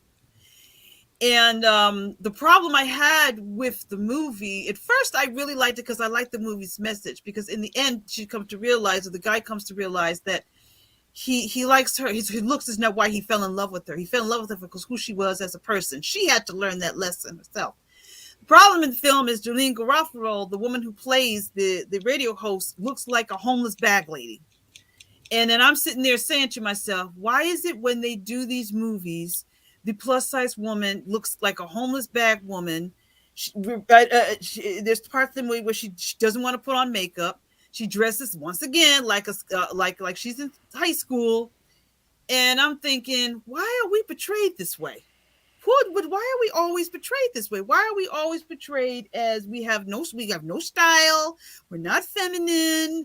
We either look like homeless bag women, or she was a cross between a homeless bag woman and a 12-year-old girl in high school entering puberty. And I'm Because thinking, they are just as they want to make them as miserable as they are. yeah, They it want to must be be. plain. That's to answer your question, Leia. It's Mhm. trying to make the plain Jane, and it's kind of in a way that their heart's in the right place too when they do this type of thing. It's the ugly duckly Okay. that goes to swan type of mentality too. That's Okay. well, that's how it was often portrayed back in the days. Not so much now. Not so much now. Mm-mm. Here's the thing about the woke nuts. They hate the makeover scene. I mean, even us Yeah. regular True. people, we often say we hate the makeover scene, but the makeover scene is necessary. Yeah. No matter I what, get. no matter what you say, no matter how you want to slice it, the makeover scene is necessary. It's a cliche. I get that. It's a necessary cliche though. You are showing the ugly ducking that for the swan that they are. If they would stop wearing the shit that makes them not stand out, that's their. Right. But the typical woke nuts that have these characters dressed the way they do, they don't want to stand out. Obviously, they want to stay the wallflower and hate on people who gets Fabio. You know, they're the Richie Cunninghams that have evolved into incels, and who's the equivalent to Richie Cunningham, the female equivalent. Um. Let me see. I don't. Let's go with Marianne from Gilligan's Island. The Okay. Mariannes became slobs, cat ladies, and shut-ins, and again, they hate the makeover scene. They all you hear it from the Mary Sue, from Oh BuzzFeed. yes. You hear Yes. I you hear it agree. from all these now lefty woke nonsense tabloid chasing websites that they always hate the makeover. But once again, I say this: the makeover scene is always necessary. It's supposed to tell. It is teaching you the world does not change for you. You change for the world. You are not here to change the world. The world will always keep moving forward. That's how. That's if you want to believe in evolution and all that stuff. The world is ever changing. You need to change with it. Exactly. You do I not change the world. The world you change for you change for the world. Hang on, Leia. I'm Go gonna ahead. get you back in there. No, go ahead. But, I'm listening. the reason why the makeover scene is necessary is to show what a beautiful butterfly anybody is, be it a male or female. You wear these restraining clothes, but when you wear these hot loose clothes, you are actually showing yourself. You showing yourself for your true self of what's inside. And then they try to overturn that and make it look like it was a bad thing that they changed. But look at how they look now by the end of the movie. They still look the way they do when they change, but their personality is kind of flat in a way at by the end of the movie. Like we all woo, they return back to their roots and all that stuff. No, that ain't how real life works. Once you change, you move forward with that change. You never lose yourself to it, yes, but at the same time, you know, you don't want to go back where you started from because that I was know I hell. made this analogy before. I can't remember which stream it was. I know I made this stream before. It's No, just lay like, it on us again. yeah, it says life's not gonna move on if you're just gonna be stagnant. Hmm. It'll pass you by. That's what's going to happen if you're stagnant. Life is Yeah, going to because at pass the you end of the by. day, you're left with two choices: either move on and actually mature with your life and move forward, or to sit there and be stagnant and be miserable for the rest of your freaking life. I agree with you. I agree with you both. Well, for me, personally, the makeover scenes are great. Me myself, I think it's not a bad thing. It's not a bad thing. Like me myself, Lady of Valor, I love to go to shopping, getting the nails and the hair done, putting on the new looks. I am all up in it. I love it because it's not a bad thing. And I like what you said, Commander. They can't stand that, because when you get the makeovers, you're not changing into someone else. You're changing into a better you. But like Final said, if you don't, the world is going to sit back and pass you by, and you're going to lose out on so much. But I think it's for the very reason, Not to Commander. interrupt you, Leia, but Star has a comment. She said, "I like the makeover too. I like it too because I like how creative they Mhm. get with the makeover scenes. I mean, think Yes. back to Clueless when they fixed up Dylan. Was her name Dylan? Hmm. It I was love the Dylan, right? makeover scene. I think so. I haven't seen it in a while, so I can't remember. Yeah, with I Supermodel playing in the background. They washed all that red out of her hair. They basically made her look like a socialite after that. Or hmm like Encino Man for the boys when they found it when they hmm found his when they give Brandon Fraser a makeover. They, Yes, I remember. they had Yeah, the nerve to yeah, say, yeah, "I'm possessing for my shirt" yeah. hmm during that makeover scene. But you get to his girlfriend at the end. You see what she looked like once they dip her into the bathroom. I mean the bathtub. She looks hmm far different than what she is. But it's funny that she's well adjusted to this whole new thing while Leak had to learn everything from scratch. Like you see how she's touching the clothes and everything. I'm like, oh wow, you are very well adjusted to this new world. Far too faster than your man. hmm I like the makeover scenes in movies and for my own self. Even for me, for my own self, I love it. I love when it's time to go back to the beauty shop, get the hair and the nails. It's time to get a new outfit. It's time to get a new hairstyle. Now I one could love say all if of they that. have an argument for the makeover scene, it's encouraging consumerism, which I can definitely I can definitely agree to that front. You see what they wear these designer clothes, this designer makeup that that they will not be able to afford with their salary or Right. whatever allowance their parents. If it's a teen movie, whatever allowance that they had, unless they are a rich girl like Cher hmm from Clueless. But You yeah, well, you can find that ridiculous. But then again, how else would how did they procure that stuff from their friends? Sometimes their friends let them borrow stuff that they ain't gonna wear no more. Much yeah, less put on the same yeah, makeup that they used to wear for a time. yeah. And last time I checked, weren't they always all about the sisterhood?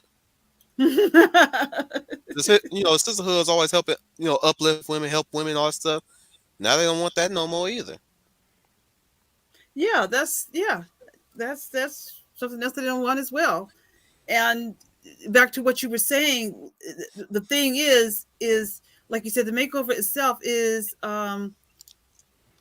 yep, related to being Uncle Geekus. Yeah, yeah, we all go through. I had to when I plus size model, I needed it. I mean, I needed to I had to learn how to walk, and I had to learn how to do the strut. But the woman who trained me said it wasn't to demean me, but it was, she said, when you walk, you want to walk with confidence. You want to have a confident walk. You're a confident woman. You're confident in your clothes. Now, I will admit, I had to get used to the heels, which is why I didn't stay it long, because the heel height was getting higher and higher. But other than that, the idea was to be confident. She gave me a lot of advice. She told me even off the runway, or Sound advice too. she did. She told me, because I admit it, I ain't gonna lie, I was kind of slap old city when I came in there, because I didn't know, and I really didn't know that as a plus size woman you could be confident, because I didn't see it in media. I always saw plus size women as frumpy and dressed down, and she told us no. Or When you jokes. walk, yeah, or jokes. She said, no. With my training, you walk with confidence. You are a confident woman. You're sensual, not overtly sexual, but you're sensual and proud of who you are. And she taught me how to walk in heels, how you walk and sit when you're in a bathing suit, how you walk and sit in when you're in a gown. And she said, take that even in your everyday life, because she knew I was an actor. She said, when you go to your auditions, put on your best dress, put your makeup on, and you walk in there and you look your best and be confident. And I will guarantee they will not forget who you are. I never forgot that. And I carried that with me for for the rest of my Pay days. And attention, princess. This yes, lady speaks with confidence. She speaks the truth. she said that of all of us, even being plus size, she taught me how to shop. We call it shop my shape. I know last year we did a stream, commander, on different types of shapes. Well, she educated me into what looks best on me, and you always wear it. It should, even when you're casual. She told me, dump them sweatpants and oversized sweatshirts. Dump that. She said, throw that away. I'm burning it up right now. And I'm telling you, I never ever forgot it, and I carried with me even after the modeling days were over. I still carried it with me. I carried it with me when I was in studying theater. I carried it with me everywhere I went, and I always got compliments. They always, every time I came in, they would always say that you were, oh, you're always glamorous every time you come in here. Because when we had theater class, everybody be in their sweatpants and sneakers or Oh, Jay, you're sweatpants and looking stuff. like an angel. And they say sweatpants and flip flops, which I thought was the dumbest look I've ever seen. But hey, what the heck? But I always look neat and put together, and that is what to this day I carry to this day, which is why I cannot stand this attack on femininity. Because, but especially for me being plus size, because like you all said, and Child of Flower even brought it in that comment, now they're butchy lesbians. Now they're either dressed like homeless women, butchy lesbians, or they're very tomboyish. They're almost toned down, and we were not like that. And the plus size modeling world is not like that. I need to go. No. I had to get there, child. There was a lesson I had to learn. I know what you mean because I wasn't there first. But when I you have to, because you have to go through this course, you have to go through like this school of plus size modeling, and she taught us how to walk because she was a plus size model herself. She modeled. She showed us pictures of her modeling in England. She was in England for a long time. In Germany, she modeled for a long time in the 80s. Oh, this woman's story was really expensive. It was really fascinating, her story. And she said she was doing it And every at a time she talked, time. you got smaller and smaller, and she just kept getting bigger and bigger. And it was fascinating, Not her story. physically, Not figuratively. figuratively, yeah. And she Have to clarify there. yeah, you all right, I got you. And she trained us in that, and she's the school she has is still going on to this day. Now she's Oh, trying to work with congratulations. now she's trying to, because I'm gonna get back and work with her. She wants to now spread it to teens, and Oh, not she's gonna have necessarily. her work cut out for her. Yeah, she's got a job for the plus size teens now, not necessarily in modeling, but if they want to get into business, she wants to educate them, but she wants to educate them on how you carry yourself. But it's still, for what I last time I contacted her, she's still doing it to this day. To this day, I think she's in her late 70s, but she is still doing it to this day. And she said that she expanded it upon just turning out models. She wanted to help women, period, in all aspects of life. She said, what we learn in modeling can be taken in every aspect of your life. You don't always need the camera or the runway. You have to live your life like you're walking on the runway, and carry it with you everywhere you go. And that helped mold me to who I am to this day. And I pretty much appreciate it. She told us about makeup and how to wear it and what it's used for, and how to look your best. So that is why this is why I brought up the subject of femininity, because I feel this is an attack on everything that this woman ever taught with us. And going back to what you said, this idea now that plus size women, why are we all frumpy or tomboyish or looking like homeless bag ladies? And I get There's it. nothing wrong with the tomboy look. The problem is it's artificial when they do it. There's no Yeah, organic. There's artificial flavor, no organic flavors, no fruit flavor, none of that. I get you. I get you. And that is why I brought this up with femininity even being full figured. And a lot of the wokeness, I think Child of Flower brought this out, have the wrong idea about it. I'm going to say this. I'm going to opposite say this. I do not have the problem with the phrase body positivity. I don't have a problem with that. I'm going to explain why it doesn't. I don't have a problem with that. It is because she used it a lot. She used it a lot before it became known. Because the way we were trained with it, it meant taking care of of yourself and taking the best care of yourself, because if you don't take care or love yourself, you won't take care of yourself. Everyone is not going to be a size zero, but just because you're not that doesn't mean you can't care for yourself. And once you start to care for and love yourself, and the weight, if you're having weight issues, it you will shape up. That's basically what you're saying. I've had, like I said, I had hips ever since I was a teenager, and it's just, I always joke that my butt is going nowhere. But because we did, that's another thing we required too, guys. It wasn't just us going in and we plus size model. It wasn't us just sitting backstage, back curtain, eating pizza and french fries and 12-piece KFC meals.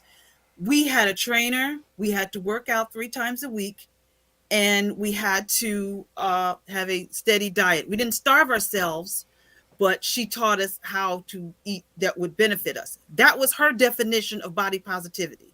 And that's why it doesn't bother me now, because that's the body positivity I was taught. I know today people have a problem with it, because they think body positivity means I love being obese and I'm going to sit on my butt here and I'm going to wolf down my 12 Dunkin' Donuts and I ain't doing nothing. No, that's not what we were taught. That's not how I was trained. So I didn't mean to digress, but I just wanted to get that clear. That's why when I heard that term, it doesn't bother me, because I was not trained that way. That was the way uh, she taught us. But even back to the idea of femininity, even full figured, it's kind of like they're saying if you're full figured, you can't be feminine. And as you know, the woke nuts with the pink hairs and they don't understand that. They don't understand that. They're trying to interpret, well, I'm large, but I can't be this image, so therefore it doesn't mean you have to make the worst of yourself. Don't fall into that hole. Well, Yeah, I'm large, so body positivity is yeah. fine, but don't make yourself look like a fucking idiot. Yeah, basically that's it. Final. That's it. That's it. Don't fall into this hole that yes, I'm a plus size woman, but that doesn't. Hang I'll never around be that. Brian too damn much. Yeah. Don't stop giving up on yourself. Don't say I'm never gonna work out. I'm never gonna look nice. Don't come out looking like a pink haired troll. That's not what that means. But that's what they try to push, and I'm against that. I am totally about against that. Like you You know. said, have style, class, real panache. You have your Exactly. looks, your pretty face, and don't underestimate the points of body language. Exactly. Just like Final said, it's okay. We get it. You're not going to be a size zero, but that doesn't mean you have to look like trash. And they're looking like trash. Okay, they are They're even really acting like trash too. For goodness sake, they can't even behave themselves. Well, exactly. they're well. Look at the coat that they do. The coat is based. Every coat for any history treats an adult person like a child, Mhm. whereas the middle-aged adults are the ones that are God in their eyes. They view themselves as a God in their eyes at this point, and they feel free to do whatever they want with these child-minded people, the child-minded individuals that they bring in. They groom them to they groomed them to be that way, to be so ineffectually passive and child innocent. They want them pure and innocent so that they can have their way with them. N- Whatever their slice is, or whether their agenda slice is for these hopefuls that have no direction in their life, and they provide this kind of direction, which is you know they try to view themselves, as as for lack of a better phrase, they view themselves as God. They feel Hmm. that need to have power over them. You hear stories from those who have left the cult, who have survived the cult. And you hear some things, both violent wise and sexual wise. It's really, horror stories be damn, man. Like, I've heard some shit, man. I've really heard some shit when it comes to cult like behavior and cult Well, mentality. It that's reminds me what. so much of when, like, in the I can't remember when it was. It's when like the Russians were like using film as like some sort of propaganda tool. I can't remember when that was. They were basically using that and basically tried to indoctrinate the kids, children, with that. I can't remember. Yeah, like I said, I can't even remember when that And now was. you now they want us to believe that maps have a future in this world. That they want maps to be viewed as people. I'm not even gonna call them What? maps myself. I'm gonna call them for what they are: pedophiles. Pedophiles. Period. Like what the hell? Negro, did you move away from your mic again? Yeah. I mean, my mic is this mic here is very This close is a close range. close up. I'm about This to mic kidnap here, you so we can go. this mic You here is why you very shopping close from? range. Wait. Did you just say you shop from IKEA? No, I said I was trying to impersonate that, like, this is a close up. I'm not talking about Like you. in, oh, I'm This like, mic is Negro, very close range. okay, get you a better mic that can travel. Got it. Get you a headset at least or something, brother. Man, when you get you a job, that's the first thing you need to do. Buy you a mic. You say you're gonna be looking for a job pretty soon. We don't want no Tommies in. You ain't got no job, Tommy. Yeah. Yeah. I mean, I've been updating me WeChat. So All right. Anyways, we're about to get into the next hour. Anything else you want to bring up, Leia? um, no, I think I pretty much covered the point. I don't want to hit you over the head with it, but I think we've pretty much reached the point about the threat of femininity, and we have to fight that. We really have to fight that. Oh, there's a lot of traditional women out there that are fighting that. Daisy Yeah, Cousins, specifically. right. Yeah, that are exactly. Um, there's also who's also traditional. Somebody. Who is still traditionally feminine? No. I'm saying Oh, there's a lot of trad women that are speaking out. Oh, Brittany Sellner. okay, yeah, yeah. There's also Okay. Are Brittany these Sellner. people? Do they have? Do They they have have YouTube YouTube channels. channel? They Okay, have YouTube I'm glad. channels. Yeah, I try There's to Daisy follow them. Cousins. Brit, I'm gonna type their names in the chat. There's Daisy Cousins. Y'all can look her up. She does a little bit of political commentating, but she's firmly right wing in a way. She's Australian. She lives her life traditionally. She dresses traditional. You know, she wears her makeup. She wears a traditional dress. Sundresses. you talking about Sydney Hmm. player? Who? Sydney. You talking about Sydney? Not Watson. Sydney Watts. Oh, I saw. I saw. You can look her up too. That's why I always used to watch her. Sydney Watts a Sydney lot. Watson is also Australian too. But Daisy Cousins is she's legit. And there's also Brittany Sellner. I just discovered her recently. Um, those are the ones I could think of at the top of my head right now. But yeah, definitely look them up. I'm pretty sure you're gonna come upon people I've now followed today. Oh, there's also Authentic Observer. She doesn't live a traditional life, but she's very she's very excuse me. She knows she knows what's up. Let's just say that she knows what's up in the media. There's Good. her. Let's see. I'm fighting this because I'm not going to let that screw my mind up. I'm sorry. I'm going to be very blunt about this. I'm going to screw my mind up. I'm proud being feminine. I'm proud looking woman. I'm proud of my womanly hips and figure, and I'm not giving up and Take care, sacrificing Ghost. that up for anybody.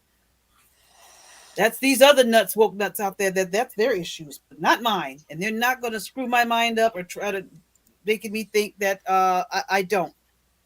So you can take that. You're wasting your time. You try to waste it with me. I totally reject it. Oh yeah, I want no part of it either. Mm-mm. I'm glad my wife is not like these idiots. She dresses nicely. She wears her dresses. Sometimes Mm-hmm. she'll wear her pants. Her hot pants for me. You know, she dresses to impress me, of course.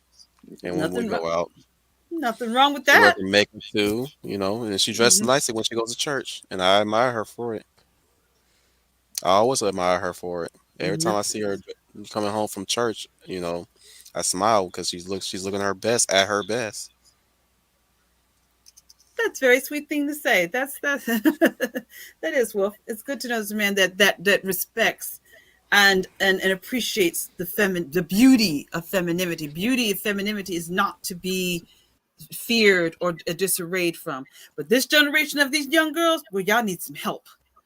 Yeah, this ain't the Y'all need, Salem witch trials. This ain't the Salem witch trials. So get over that. They exactly. always want a jihad. They want a jihad on everything, everything that they don't agree with, everything that they outright hate. They want a jihad on religion. They want a jihad on baby making. They James Lindsay or someone else has pointed this out that they want incubation. You know That's what I'm saying? They want mm-hmm. they want our kids to be grown in pastry dishes, That's tubes, sick. That's to sick. where to where when they grow up they can condition them to be the perfect little child. They don't want the parents to raise a child anymore. They want them to control the child and mold them. There you go, Leia, for a plus size. Oh, is that cosplay? Yeah, that's Is that a cosplay. cosplay? Okay, that's a nice. Yeah, it's a nice Yep. costume. That's great. Beatrix from Final Fantasy IX. She's rocking that costume. Yeah. See, that's what I You know? think. That's what I see when I think of feminine strength. That is the image that I would see. I would rock that. That's feminine strength to me. That's exactly what I see when you think of a strong. Yeah, she's strange to be. She's rocking. She's owning that outfit. She is. Yeah. Mhm. Oh yeah, child also brought up baggage claim. Baggage claim is definitely a good channel to follow. She was on the drinkers. I believe she was on drinkers streams twice recently. She was? hmm The first times they were talking about the Tomb Raider movies. I don't know what they were doing in the second time, but she made a video about the Sex and the City and in the sister series, Just Right, that they made for Sex and the City. Yeah, there's a sequel to Sex and the City. Believe it or not, Oh, I never watched it. good. It's Let, terrible. let me just say, I storyteller. I'm not even a I'm not even a big fan of Sex and the City, and I know they were done dirty with that sequel. But go ahead, Leia. I just want to go back to storyteller's comment that you had posted. Storyteller, that is part of body positivity. That is right. That's another way of defining it as well. That's very true. So you can stick with that. Didn't mean to throw you off of the channel like that, but I just wanted to address her No, her, no, her no. statement. I wanted her to know that her statement is body positivity also. So that's the same way also. But yeah, that one right there is that's what I think of feminine strength. That's a that's how I see it. That's how I always see it. When I was growing up, when I was a kid, and I'd play in the backyard, Wonder Woman and Amazons and all that. That's the kind of outfit you would want to put on. She's feminine, but it's a feminine strength. But her femininity is not taken away from her.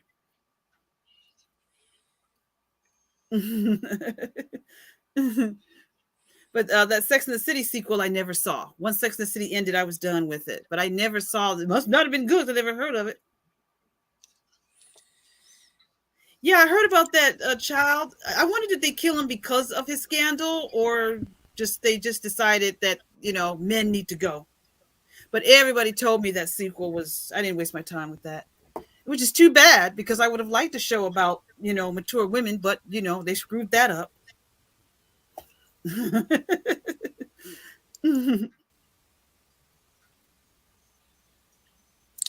Redneck has to Neil Star. I have a friend whose rapist gets away with burying her because she never defined herself as a feminist, but the rapist does. And I guess everyone is going to have debates on what defines it. So I guess the legal term sexual assault by a male feminist. Yeah, I was with these long ass sentences. These motherfuckers are illiterate as hell. Let's just call it fucking illiterate.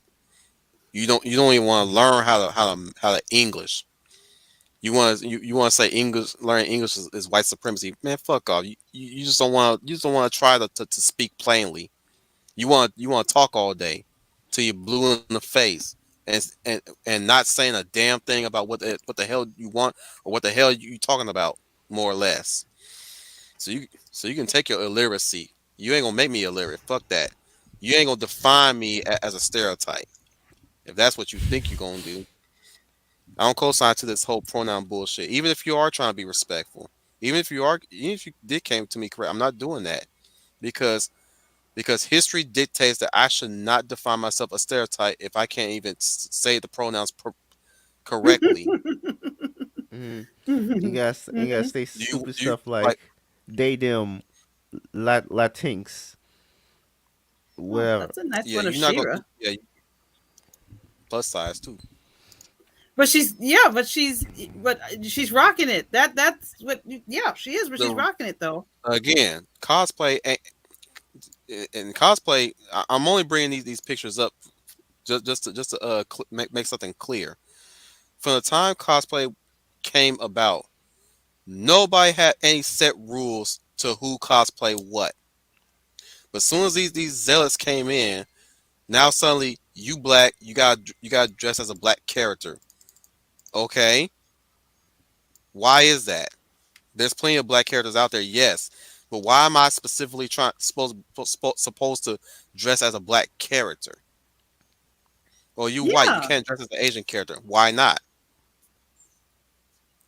It's not like I'm wearing blackface or yellow face or orange face or brown face.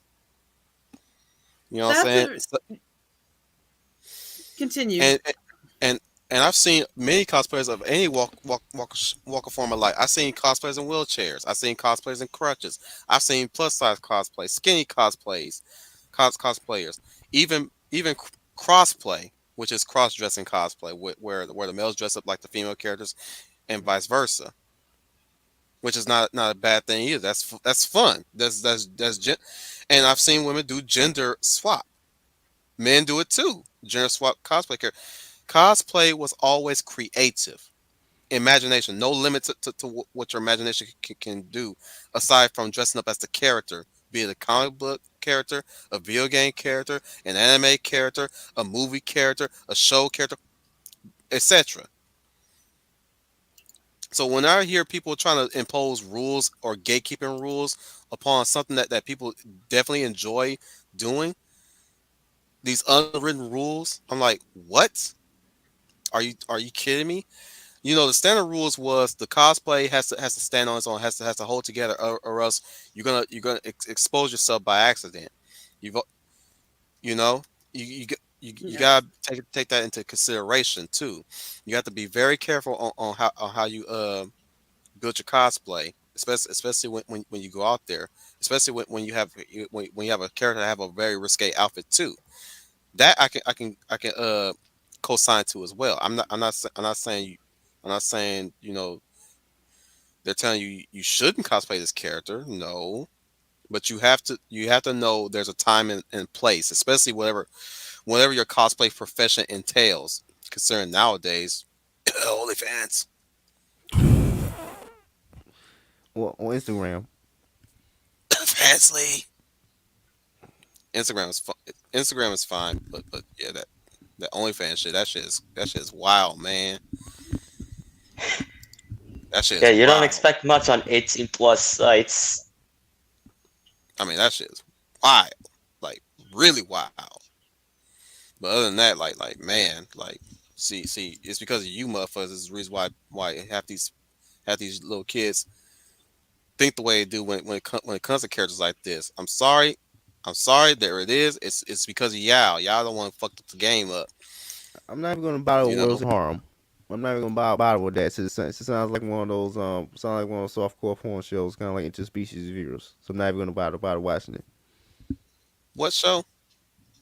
Child of Flower recommended Worlds in Harm.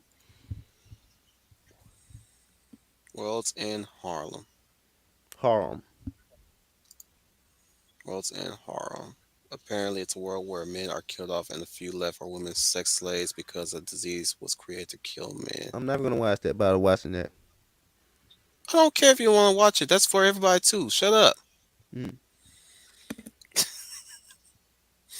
However, I'll keep it under advisement to as a recommendation. Yeah, I did kind of point out that time and again that harem has always been the butt of jokes in anime. You do Child, find some funny, but some seems kind of pointless. yeah. Well, it's the style that they adopt later on. It's when they start making them cheaply at times, and you could tell which ones are the cheaply made ones. Not saying that cheaply made ones look cheap. What I'm saying is the money going into the writing is very cheap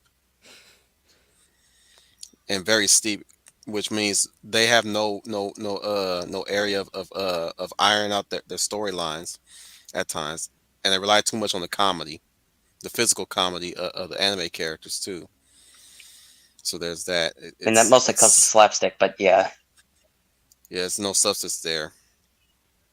But we can talk about that another time. By the way, to protect, that's the pack. Anyway, Star says, I would say that the Marxists corrupted by positivity create yet another class struggle between people who are naturally beautiful and those who are not naturally beautiful. It's more than that. It, I'm gonna add to that actually. Not that it's more to that. I'm gonna add to that. It's Marxism is basically turning people into man and women children. What it entails is that they don't want to work. You don't want to work. You want the government to be your mommy, your daddy, your husband, and your wife. They don't want you to do anything else. They don't want you to work for your money. They don't want you to own your own house. Think about it like this. You're being treated as a child, period. They get to take your child away if they find reason why you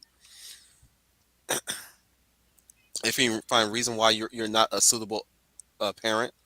They don't like how you raise your child, right? If you can't raise your child the way how they want you to raise through their ideology, yes, they'll take your child away. They they don't want you to own your house because they want the prop. Excuse me.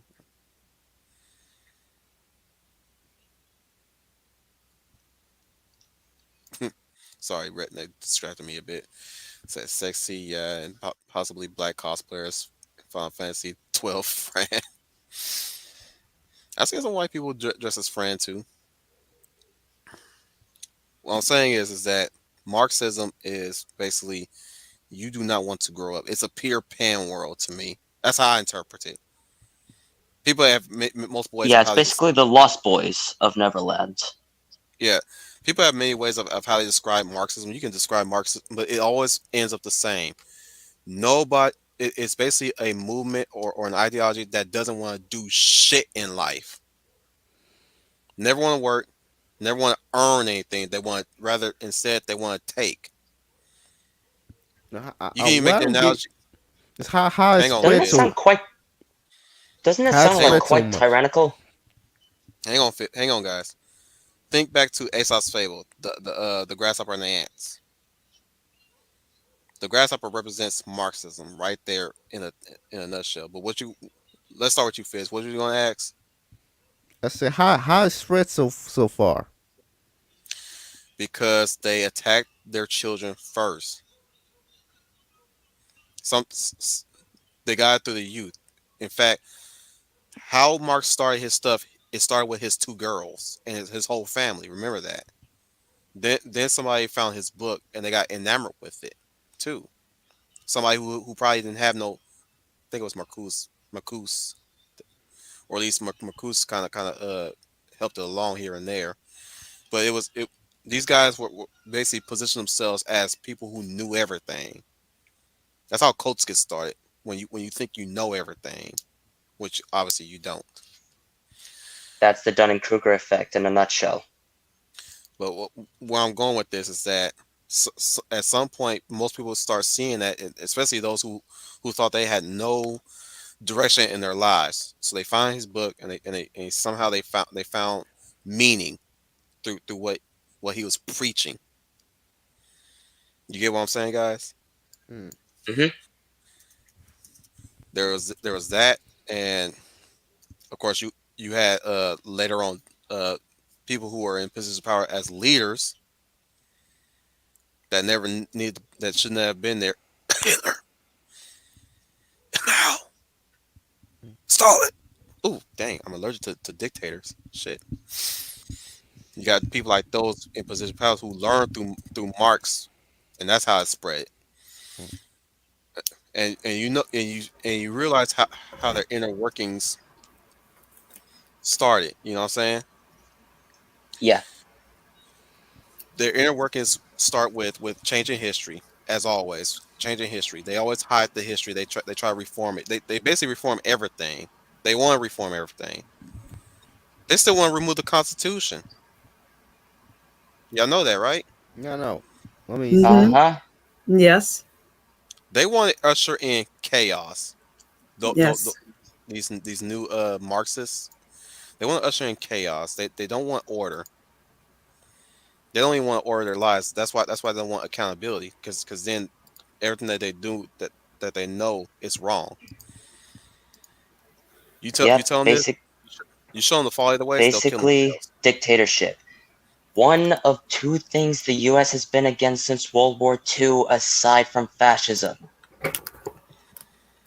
We always go back to World War II, but there's many other cases too. Welcome back, by the way, Leia. Oh, yeah. I had to step away for a bit, but I still heard some of your comments in there. And again, storyteller. Really quick, I'm just going to say I agree with your last comment, storyteller. Absolutely true. Um, yeah, it seems like these. I don't know if this is what you're talking about, but these woke nuts want to bring the very thing they claim to be fighting, but they're not. They're not. They want to bring it back. They claim to be fighting it, but really they're for it. Oh yeah, when you hear them Yeah, it's talk, not like the Matrix where you could just basically just like rule the world through a narrative. You can't do that. Right. Right. Exactly. Exactly. They. What was I about to Red, say? I was Red, going back to hang on, okay. hang on.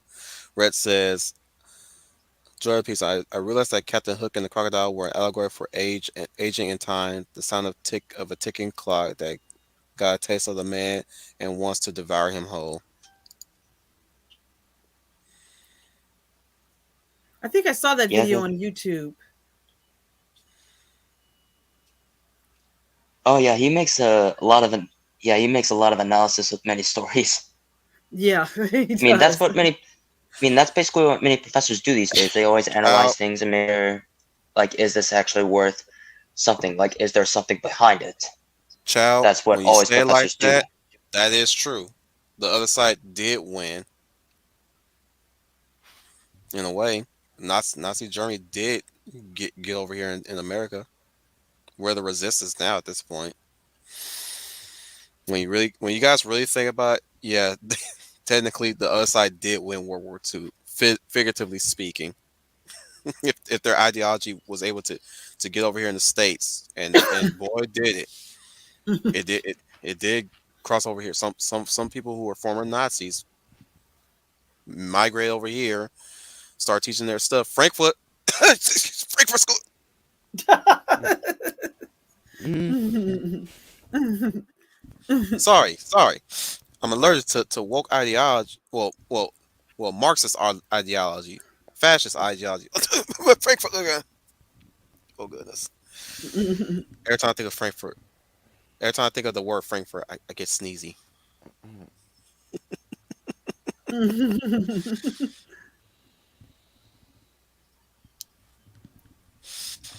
I thought it sounded like he's just like talking backwards, like he's just talking in reverse. Me? Like yeah, like whenever you say you get sneezy, it sounds like you're like talking in reverse. I can do that. No, it sounded like you did. I didn't realize I could do that. Thanks for telling me.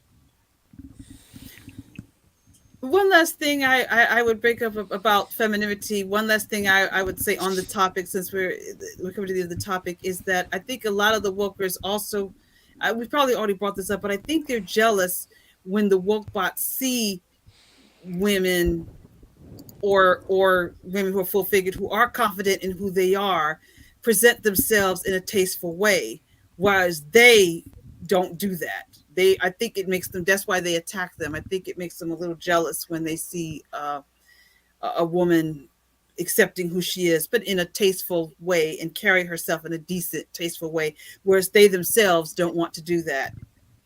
They want people to sink down to their level.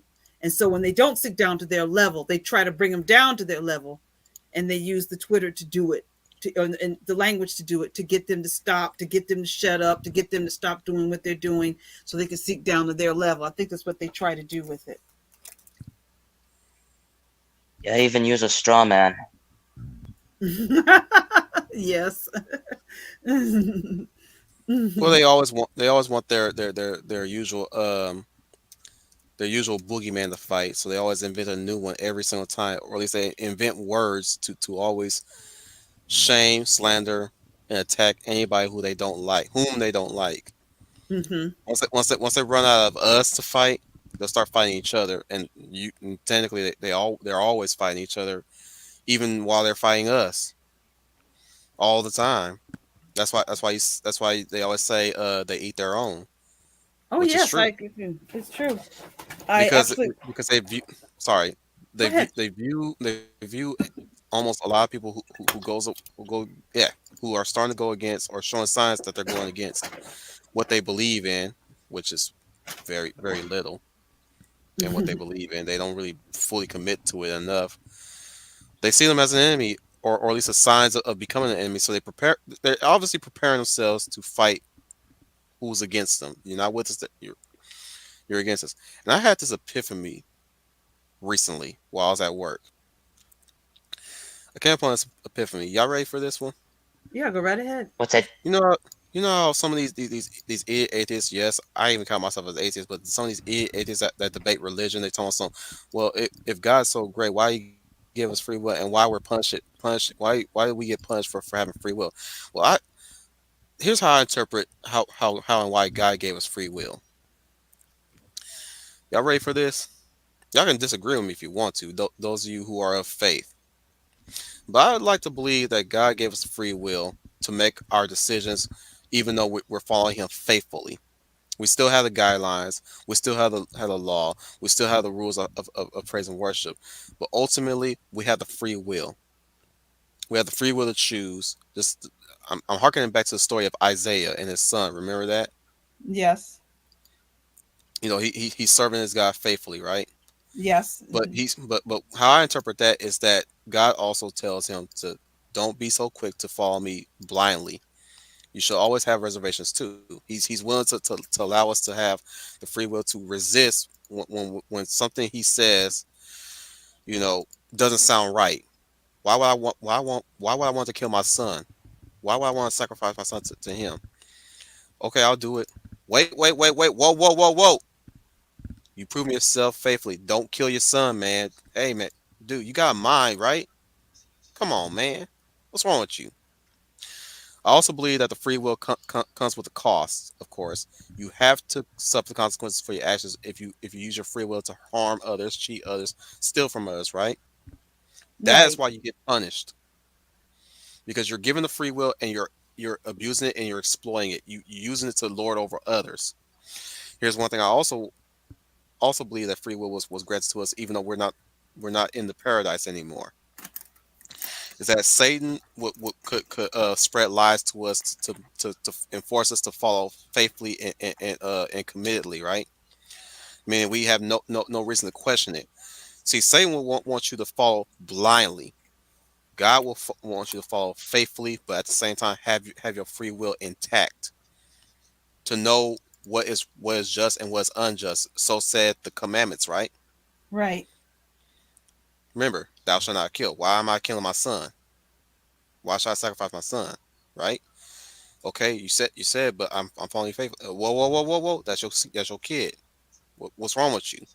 I was fucking with you, man. Excuse me for Christians for swearing, but that's how I interpret it as a free will. Is that we were given that, even though we still can follow the Lord faithfully, but it's also a way for us to seek truth and interpret, and always resist when we know something is wrong, even though we serve faithfully, or we're following duty, or morality and all that stuff. We know, if we know full well that what we're doing is wrong, we stop, and that's where free will grants us to stop. That's my interpretation of why God gave us free will. Very good. And the gospel according to me, Wolf. No, I think that's pretty much on the same page. I think the reason that he gave us free will is because whatever course you choose, whatever road you take, there's the old saying, reaping what you sow. So if you Hmm. have free will and you squander it, you're going to face consequences no matter what it is. Whatever you choose to take. Sometimes your reaping will be good. But then if you make these choices that are bad choices that you yourself made, he didn't make them for you, you chose them, you have to face the consequences that come with them. The thing is, for some people, if you learn from those mistakes, you don't repeat them and you learn from it. But then there are some people who don't learn from it. They just keep doing it over and over and over again. But whatever choice you make, that is the choice that will come to you. Like you said, you murder, you will face a consequence for that, which is a justice or for what you've done. So there's always consequences to an action, even if you, even in your free will, you choose an action that. But when people have miserable consequences, they want to blame God, but in reality, you yourself brought it on yourself because of the choices that you made, and no one did it but you. Hmm. So, Make yeah, that bed and you sleep in it. yeah, that's basically what it is. So if you choose to do that, that's your choice, but you got to accept what comes with it. And people today don't want to do that. Just want to make bad choices and and ignore the consequences with it. But that's not how it works. Even a villain, at some point, is going to get up and comings for their evil doings.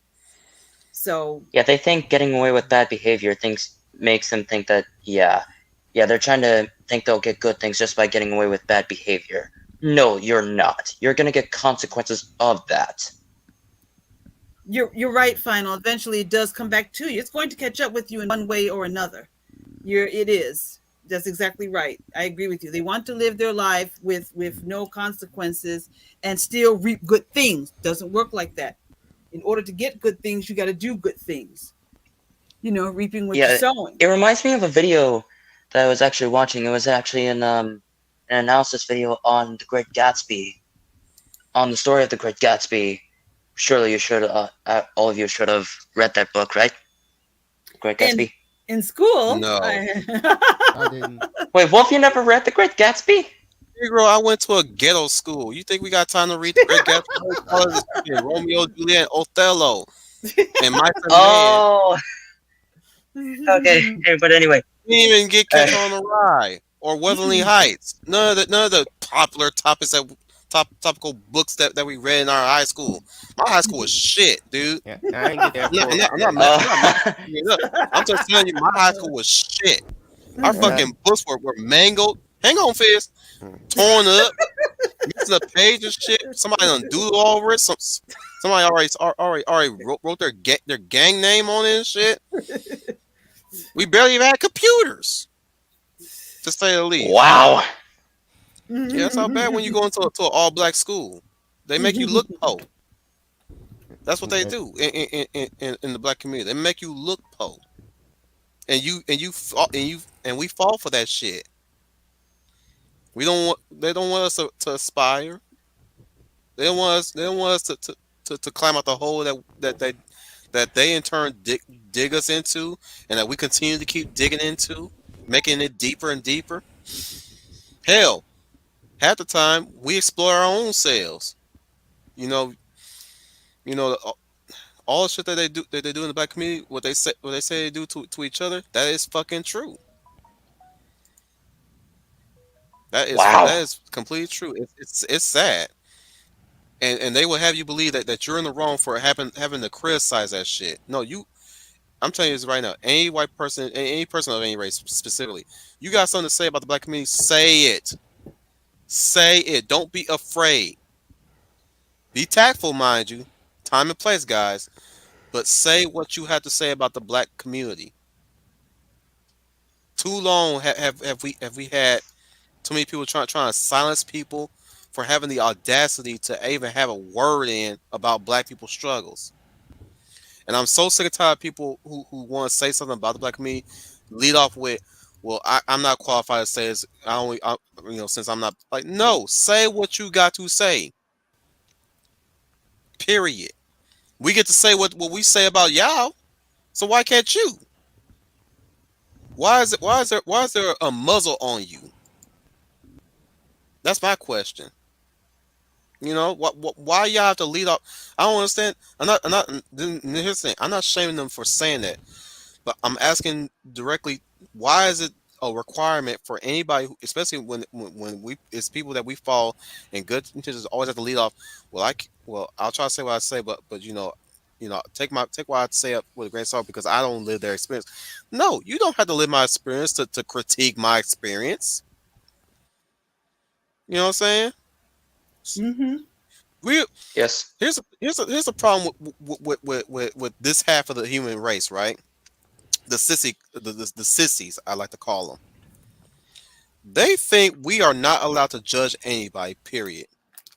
Now, mind you, there's a fine line between judgmental for judgment's sake, and there's harsh judgmental, and then there's also the judgmental where you say I see something wrong here, and I need to bring it up now. You know what I'm saying? Yes. And they want you to believe that society should never judge. Period. We are the most judgmental animals on this fucking planet. Compared to other animals on this planet. You know how the animals spread their genes and keep their population alive. They select the right male. We on the other hand, we judge based on feelings, wealth, material shit mostly. But we fail to judge those.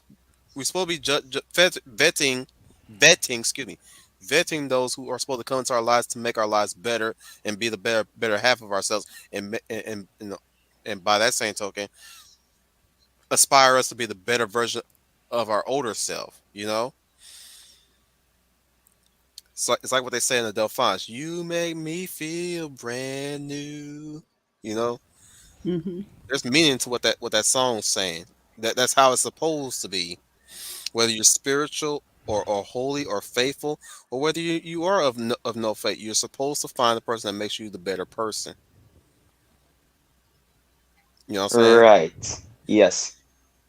Or you don't think so? Okay. I mean, if you don't think so, that if you No, got a I was different just about opinion. to.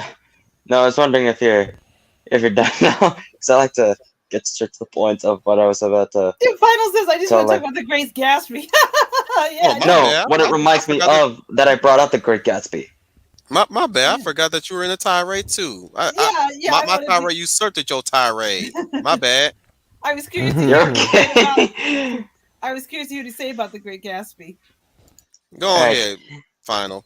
all right. Go ahead. You you Yeah, the you, you reason white why. devil. You Okay. So go on. God dang it, Wolf.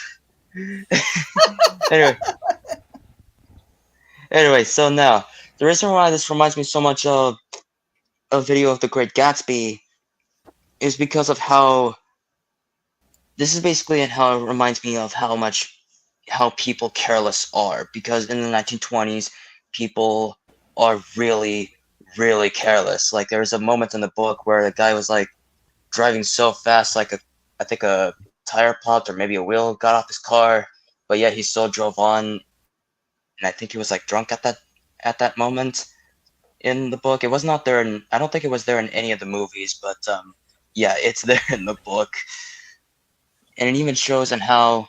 But it's not just that one guy in the car, but even Gatsby himself, when he inherited from all of this wealth from someone. I forgot who it was. It's been a while since I've read that. book actually. Um, and yet now he's trying so hard to get Daisy Buchanan back because she married Tom, and all because of wealth.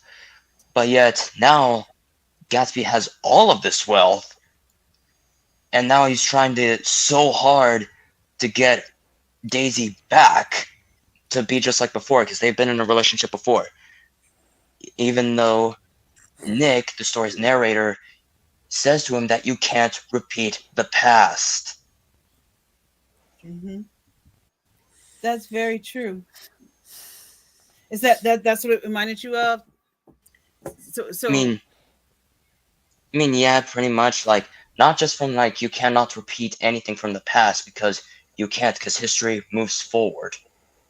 Especially because time is a big conflict between Daisy and Gatsby's relationship moving forward is all time. Hence why, like, he accidentally knocked over the clock.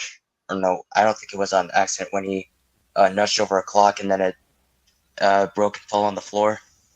But it shows on how people are really careless in the story. Not even in the 1920s.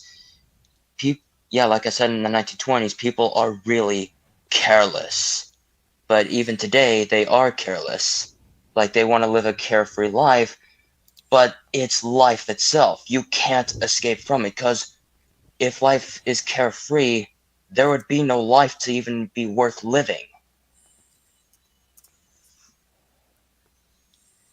good point. Yeah, good. Good point. Maybe that was the point. Do you think that was the point the author was trying to make? Well, yeah. Oh, okay. Probably. Yeah, probably. Okay. Child of Flower has a comment on that as well about the story. Gatsby Selfishness. dies because of selfishness since Maud's husband thinks he is the killer, but he lies about it to protect Daisy, who did cause the hit and run. Yeah. You can see I that think too, that was right? actually much more like Daisy's plan to like getting back at Tom because um yeah, Maud's wife, is that how you spell it? How you say it? Maud? Plot. Mm-hmm. Maud. Yeah, it's Meryl, that's her name. That's Tom's mistress also. And yet, and purposely, it might have been on purpose, but like with Gatsby just like running over Meryl just to for Daisy to get back at Tom, just for that probably. And that goes back to the theme of living in the past. Okay, there could be a point that the author could be trying to make a point with that. I myself never read the book, but I saw the two versions of the film. The most recent was by Leonardo DiCaprio. And did you see that final? It was great. I didn't. Unfortunately, yes. I I didn't That's know. the bother. It one was boring. directed. Yeah, it Baz was the one Luhrmann that's directed. directed by. Yeah, it even had Tobey Maguire as Nick Carraway. Yeah, Baz Luhrmann directed that one, Not even the and poster was able to rope me in. yeah, I felt the same way too. I Yeah, watched it with a friend, but I Most was never movies sucked I into the story. avoid because the poster looked fucking boring. And did you notice they're making them boring a lot lately? The Hmm. art of I know. oh, okay, good. Different opinions, dude. You think they're not boring? I think the art of movie poster making is No, kind no, we both, me and Fitz, on the same page. We think they're boring. of okay. Mm, How about recently? Now I think they Some are. I are agree with returning. you. Some of them do tend to return to the whole classic painting style, even though it's digital paint, like the Deadpool posters. Mm-hmm. That's digital paint, even though they were styling like the Raiders of the Lost Ark style. Ha ha Right. ha. But even the Doom poster, it's not boring. It's got that bit of a an old school poster look to it too, or at least it's aping off of Rogue One a bit. Mm-hmm. If y'all remember how the Rogue One poster looked, the Rogue One poster still looks stunning though. Don't get me wrong. keep in mind, I ignore Rogue One. Okay. Okay, am I allowed to talk about the posters again? Okay. He might. A lot of the movie I don't even know about since I even though I didn't see it in theaters, I saw on TV. I didn't get to watch it. Okay, it's Mm, not it's not a requirement. It's not a prerequisite. mm. Did you even attempt to watch Solo? Please say Nope. no. No. Good. That was terrible. I saw That Rogue was One. I saw Rogue that One was a on TV. Yeah, Solo was if a you waste of wanna time. if you wanna see Solo, if better, read the Han Solo trilogy. Seriously, Han Solo actually has Hmm. his own trilogy in books. Hmm. Even Lando Calrissian even has his own trilogy. Yeah, I'm not And surprised. But then again, look what they did with Lando in that movie. yeah, Fuck Oh, off. good Lando's now lord. pansexual and apparently screws Oh, robots for that's some just reason. awful. That's just And screws terrible. robots now. Like that's supposed to be a thing in Star Wars that we were missing in that fucking trilogy. Somebody fucking a robot. And It's that's not the even a means. hot Really? robot. It's a feminist robot. It's a fucking clanker. I know. How are you I That's know. supposed what to it is. reproduce from a robot? The That final. You're missing the point. The point is they want to fuck it. They don't want to breed with it. He's screwing the robot from That's why. Power Rangers. That's what it looked like. That's what it looked like. Yeah, he's cool. Well, Alpha 5. Yeah. Yeah, yeah, exactly.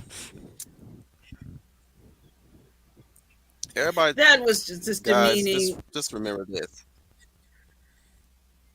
Yeah. Well, yeah. I like that you bring up that as demeaning, Leia, because for one, it's very this is how they see black men. This is in a way you could say this is how they're viewing our black men, that we run around Mhm. fuck everything. Again, no less than how white slavers always trained us to rape our own women and breed our own children so that they can take away our children and create more rapists and breeders. Oh yeah, I said that. Mm, I know. I know that. We all know that, I Kind of do. viewers, but obvious. I'm just telling this for the people. I'm telling this for the people in the back Mm, who are still in this whole pop culture kick. No, it's something way more deeper than that. Damn the stereotypes. Damn all that. It's really a harsh conditioning to make people that they want in a bubble. You can see it all around you, like the way how they always want a black guy preferably than a white guy, right? Not because they love them, but Mhm. before status. White women that comment in Cowboy Bebop the live show. Yeah, it is black male. You're black and you're male. Oh fuck off. You gonna give me that jungle fever bullshit. Fuck you for fucking even having the audacity to say some shit like that and write some shit like that.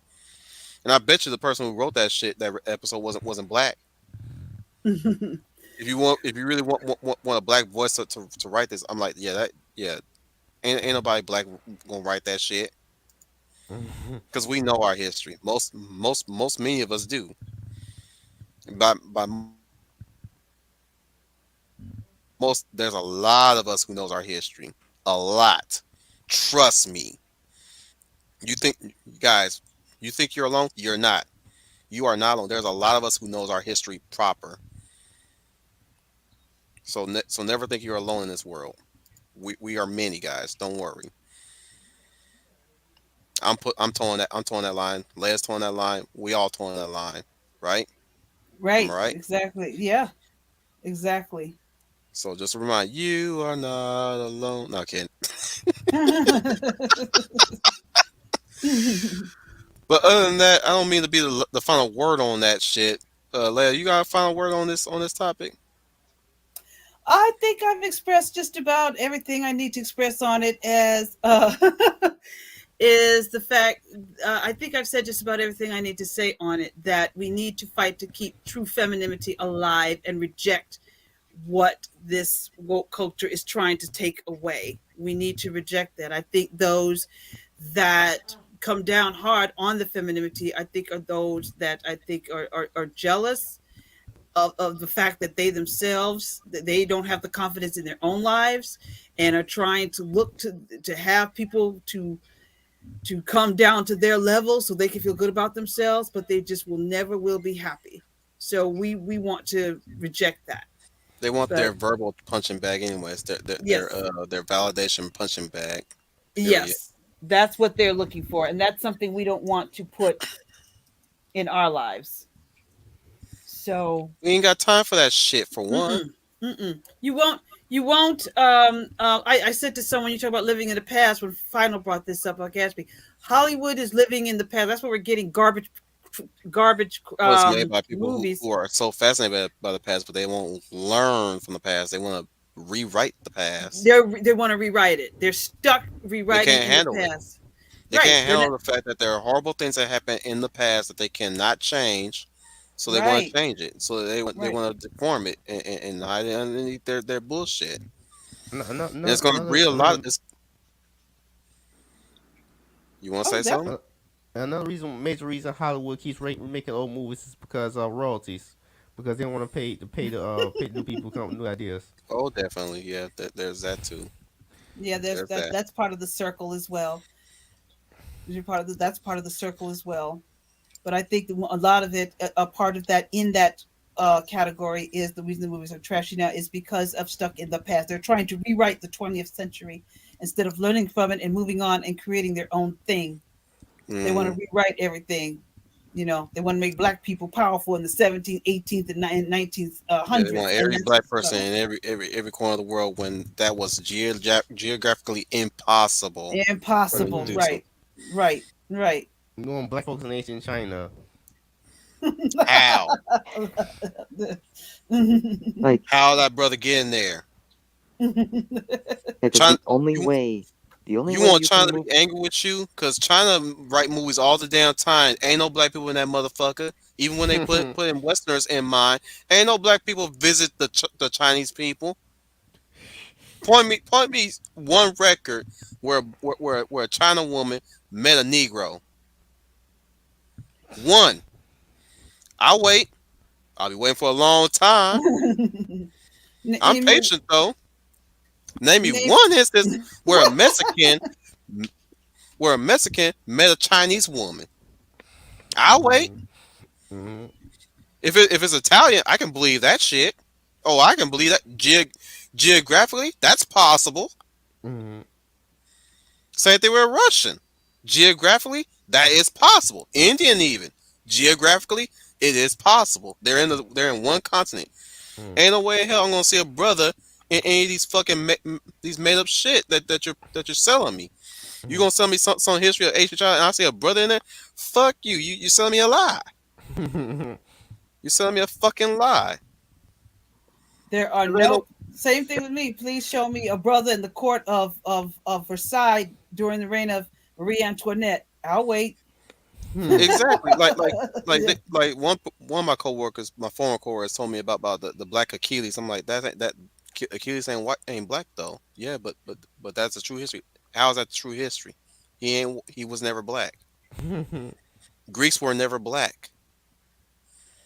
Greek the, n- Greeks never imported black people into Greece. I know Name me one. they imported some Middle Eastern people, but no black people. Exactly. And Like how is Achilles black? No, that's yeah. That's did they answer your question when you asked them? I said, well, I how didn't was that? confront them. Oh, like okay. you know I'm not even gonna get into this shit. I don't want to be pissed Yeah. off tonight. Yeah. I already had two coworkers previously, and we almost well I wouldn't say we almost had a big argument. It's like I'm just sitting here just listening to them talk like y'all sound ridiculous. Y'all sound ridiculous, man. I'm sorry. I don't know you no more. Well, not no. It's like right now I don't want to be in the same room with you guys for a while. Y'all cool, but when we get to this whole little discussion, like I gotta vacate because this is not black empowerment that you want. This is black enslavement that you want. Right. You want to be a slave to given power, not earned power. In fact, you shouldn't even be chasing power. You're supposed to be chasing your dream and your livelihood that you set up for yourself. The power comes from you already have the power within you. That power is is there to encourage you, to uplift you, and push you to commit to what it is that you want to do in life. Your wealth, your property that you own, your car, that comes from the inner power that you carry inside of you. So I don't understand why they keep bringing up this power bullshit like they don't have none. You always had the power. You think that if you never had that power, what if our slave ancestors thought that like you do? You think you think we'll still be driving cars around white folk, around Mexicans, riding the bus on on any other seat with people that don't look like us? Imagine if everybody had the same mentality as a Marxist in history. In fact, that would be self-destructive, completely self-destructive on every front, whether you're a Marxist or not. We would just be dead. Damn, y'all just blew the fuck up. What y'all talking about in this chat? Let me Wait, check. I look away from once for 1 minute and it's 17 comments in that damn chat now. Oh, Netflix's version of Troy. I didn't. Oh, I didn't know he's talking. That was he's talking Let about. me scroll all the way up. Shit, damn, there's a lot to sift through. Oh wow, Embarrassed Zen voiced Alpha 5. Didn't know that. Let me do this before we start wrapping it up. Shit, they made Spike Asian just so he would make self-deprecation for it in the writing. Yeah, Spike is not supposed to be Asian. He's supposed to be white. Faye is the Asian one, technically. Even though, well, she's ambiguously Asian. Suddenly, the writing was better when they were a white guy and a Jewish man. Hmm. Well, well. Last time I checked, ain't Jet supposed to be a Navajo or Apache descent? Michael Jackson mid May duet. You are not alone. We will win mashup. We are not alone. That's a Robotech reference, in case you guys were wondering. Oh. Child says, "I'm waiting for the Casablanca." Oh hell to the no! Oh, don't give them ideas, Child of Flower. I They might haven't do even this. watched Casablanca. I know they're gonna fuck that up. Oh, they would. They definitely would. Here's my take on certain things like that. I would like to see somebody's interpretation of certain stories, like O. Y'all remember O? Yes, that was their Y'all heard take of on O? that was their take on Othello, Shakespeare's Mm-hmm. Othello done in a modern setting. Yes. Mm-hmm. Yes. Or that modern Leonardo DiCaprio Romeo and Juliet. I like to see stuff like that. See where they can take that. Much more grounded Cinderella Ever After. Anybody? Yes, yes. That one was a better interpretation than the one with recently came out. For Because that Sony, one that recently came out Sony from and Disney. we talking about Sony, the black one. No, not the brand. He's Roger talking about Hammerstein. yeah. He's talking about Drew Barrymore's take on Ever After. I did see that, and I was just saying, That the 15 child, movie no, kind of rehashed that's the good to original know. Disney movie again. That's what these live action remakes do. They rehash the original. They screw it up. Well, the recent one that came out from Disney, the live action one directed by Richard Branagh, didn't do anything. It just basically it was supposed to be a live action version of the animated feature, but there was nothing in that film that resembled the classic Disney animated film. That's why I like that Drew None of Barrymore them version. did. None of Yeah, them. I agree with you, Final. I agree with you, Final. That Cinderella didn't do it. It was boring. It's like, well, it's the same. Didn't do anything different. But Drew Barrymore. Oh, by the way, Child of Flower, stop lying. Vikings have a empowered black female leader in Vikings, in Norway, in Norse mythology. They slapped on a powerful black female. When I saw that, I said, "There's What no way I'm show? watching this What show." movie? Vikings on Netflix. I was Oh about to damn! give it a good go because I'm It's about like, the oh one my, that's called Valhalla. yes, Oh damn! Not watching that Oh, either. I'll be goddamn. How the hell? Of course, it's Netflix. Nah, I'd rather watch the History Channel version. me It's now too. it's Screw that. Me Netflix. too. It's Netflix. Is Netflix. I was going to give it a shot. I said, okay, yes, Vikings, pure white people. I am no offense to anybody, but I'm ready for this. No way. And China Flower showed me the video and said, you know, they got a black woman as the leader of the Vikings. Vikings in Norway, Norse mythology, and there's a black woman there. I'm like, I'm out. I'm out. I am just out. That is this. How did a Negro get all the way over there in Norway? I know. And why would you want to be there? It's cold as hell. I don't Redneck know. has a comment. He said no, but black people did trade and engage with Greek kingdoms, Babylon, Egyptians. But did they live there? That's the question. Mhm. Black people, what Egyptians? This may be a common misconception, but the Egyptians were not black. They was brown. Mm-hmm. It's Right, like they no, were. the Egyptians who live in Egypt now are actually descended The from them. caramel Yeah. at best. Yeah. Y'all need to shut that shit up now. Ain't no dark skinned fucking Egyptians in Egypt. No, I had to learn that myself. I used to think that myself, but when I got I used educated, I come to realize no, they were brown skinned. They were not just because it's on the continent of Africa doesn't mean they were dark skinned. I like I like Neil Starr's comment here.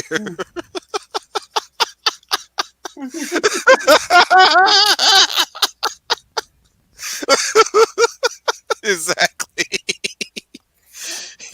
He's one of their epic heroes. How is he black? And how is that the true history?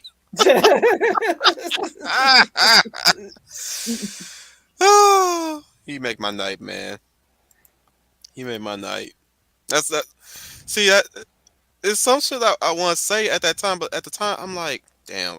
I wish I had said that. Mm.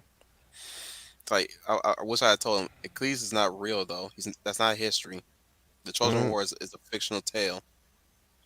I wish I had told him that. Yeah. Me being me being the Greek enthusiast at the time when when I was learning about Greek mythology in history of all subjects. Man, You know, didn't the Trojan War was real? Wasn't that a real war? yeah, but the The mythology is mythology behind this was not real, of course, but the war actually didn't the war actually happen? yeah, technically. Now, circumstance of how it got down, I wouldn't be able to tell you. Mm. That's been lost. Only thing, only thing you know is the romanticization of it. I know You know, the gods entering the war here and there, exactly. assisting the Trojans, assisting the Greeks to some degree, and Achilles being invincible at least until you hit him in his Achilles heel. Hmm. Mm. You know, Mm. all that jazz. But yeah. Anyways, yeah. I guess we should start wrapping it up. But before we do, have some Trans Gemini. Oh yeah, Andromeda. Oh yeah. Let me get some more comments in before we do.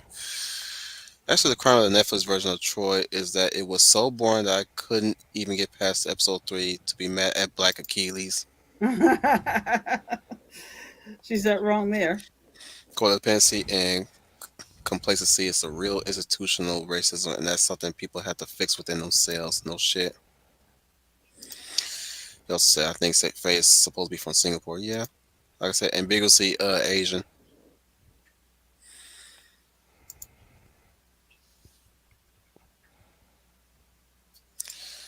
No comment on that one. Hotep be damn. You just ain't black. No shit. Well, they're not black anyway. They're African. To some extent.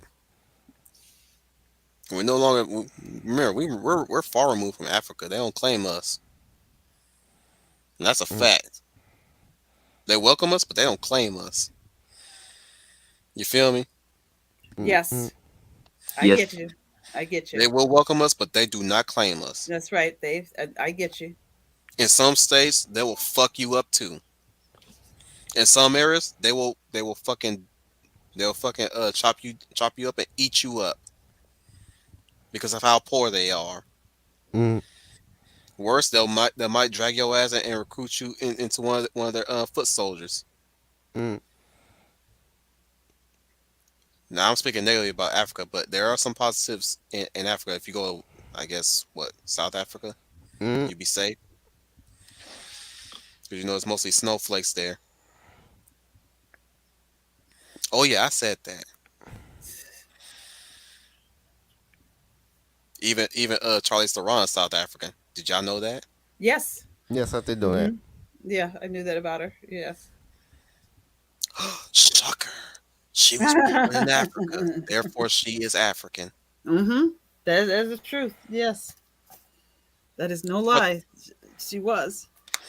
with that being said, I'd like to thank everybody for being here. Those 10 of you that kept growing that number, and those non-existent motherfuckers that kept coming in and dipping out. Thank you everybody for being here. Redneck, Neostar, even Greenie. Greenie showed up out of the blue. She came and went, but okay, that's cool. Star Storyteller, thank you for laying us your knowledge and wisdom and your humor when it counts. I'd like to thank my excuse me, my subordinates, specifically Lady of Valor for bringing up this topic and mostly leading the charge. The Lady of Valor, Leia plus size. Everybody, this is Leah Plus Size, your lovely Lady of Valor, and I want to thank all of you for coming to our stream this evening to discuss femininity. I hope we gave you something to think about as you go about your daily lives, or as you take in media and culture, and to come to appreciate that femininity is just to be afraid of. I think for everyone that came in and commented, Child of Flower, thank you for your comments. And we hope that if you like what you heard, please like and share. Please leave comments below about any topic you feel you would like us to get up here and yap about. Any topic whatsoever. And we'll be more than happy to hear from them. And even comments what you think about this topic as well. And again, you all have a good evening, and we hope to see you again next week. I'd like to thank Fish Chozo as well, the Georgia Pit Bull. Mm, and I'm currently be fizzling out. Good. Go to bed. We all need to. I got work in the morning Yeah, anyways. you got work in the morning. Yeah. There's also the Lawyer Light Final Fantasy Fan 12. Thank you guys so much for watching. If you like what you saw, click like, subscribe, and share with your family and friends. And make sure you ring that notification bell to get notified of our latest uploads. Go subscribe to Wolf 10 Media, and go subscribe to me if you haven't already. Dude! We're just ending the stream, and now you're going up with this crap. Hey man, that's how I fix you guys. That's how I train you guys to keep going while we're being distracted. I cannot believe you. I am a leader. I gotta make sure my troops are strong in mind and in body. Oh, don't worry, Leia's not exempt from this either. Oh, come on. uh, He's coming for you, Leia. and right at the time I'm about to go to bed, here come those pictures. Better get that pillow ready. Why do I have a feeling he feels like a real life equivalent of, what's his name? Johnson from Sergeant Johnson from Halo? Is that his name? Oh, I know what the Leia's like. Yep, that guy. Anyway, so yeah. Go subscribe to Wolf 10 Media if you haven't already. Go subscribe to me if you haven't already. And once again, this is Final Fantasy Fan 12 signing out. And remember, may the light forever shine upon us. And wear things with style, class, real panache. That's cool.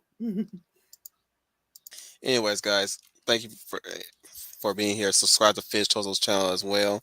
Subscribe to Final. Like to make some quick announcements too while we're leaving. Uh, Next week, of course, we're doing Generator Gal, but the following Tuesday after that, we are finally going to tackle Gungrave. So I advise those who are watching to check out the anime. The anime Gungrave, not the game. Everybody's familiar with the game, but there's an anime. We'll be talking about Gungrave pretty soon. Um, for our next topics, we'll be probably doing. Actually, you know what? Next Thursday we can talk about masculinity. Yeah, I was about to say maybe we should do the flip of the coin about masculinity, and I would also like to add a keynote to that: masculinity and also manhood slash manhood as well. Mm-hmm. There's some Mm-hmm. things I'll be getting into that about manhood. Oh yeah, you'll be leading that charge too, even though you're a woman. Mhm. Mhm.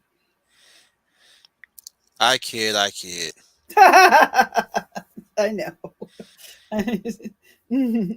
But other than that, guys, thank you everybody. And just a reminder, you are the UN Spacey. Welcome to the Wolf Fleet. No help. Yep. No. No.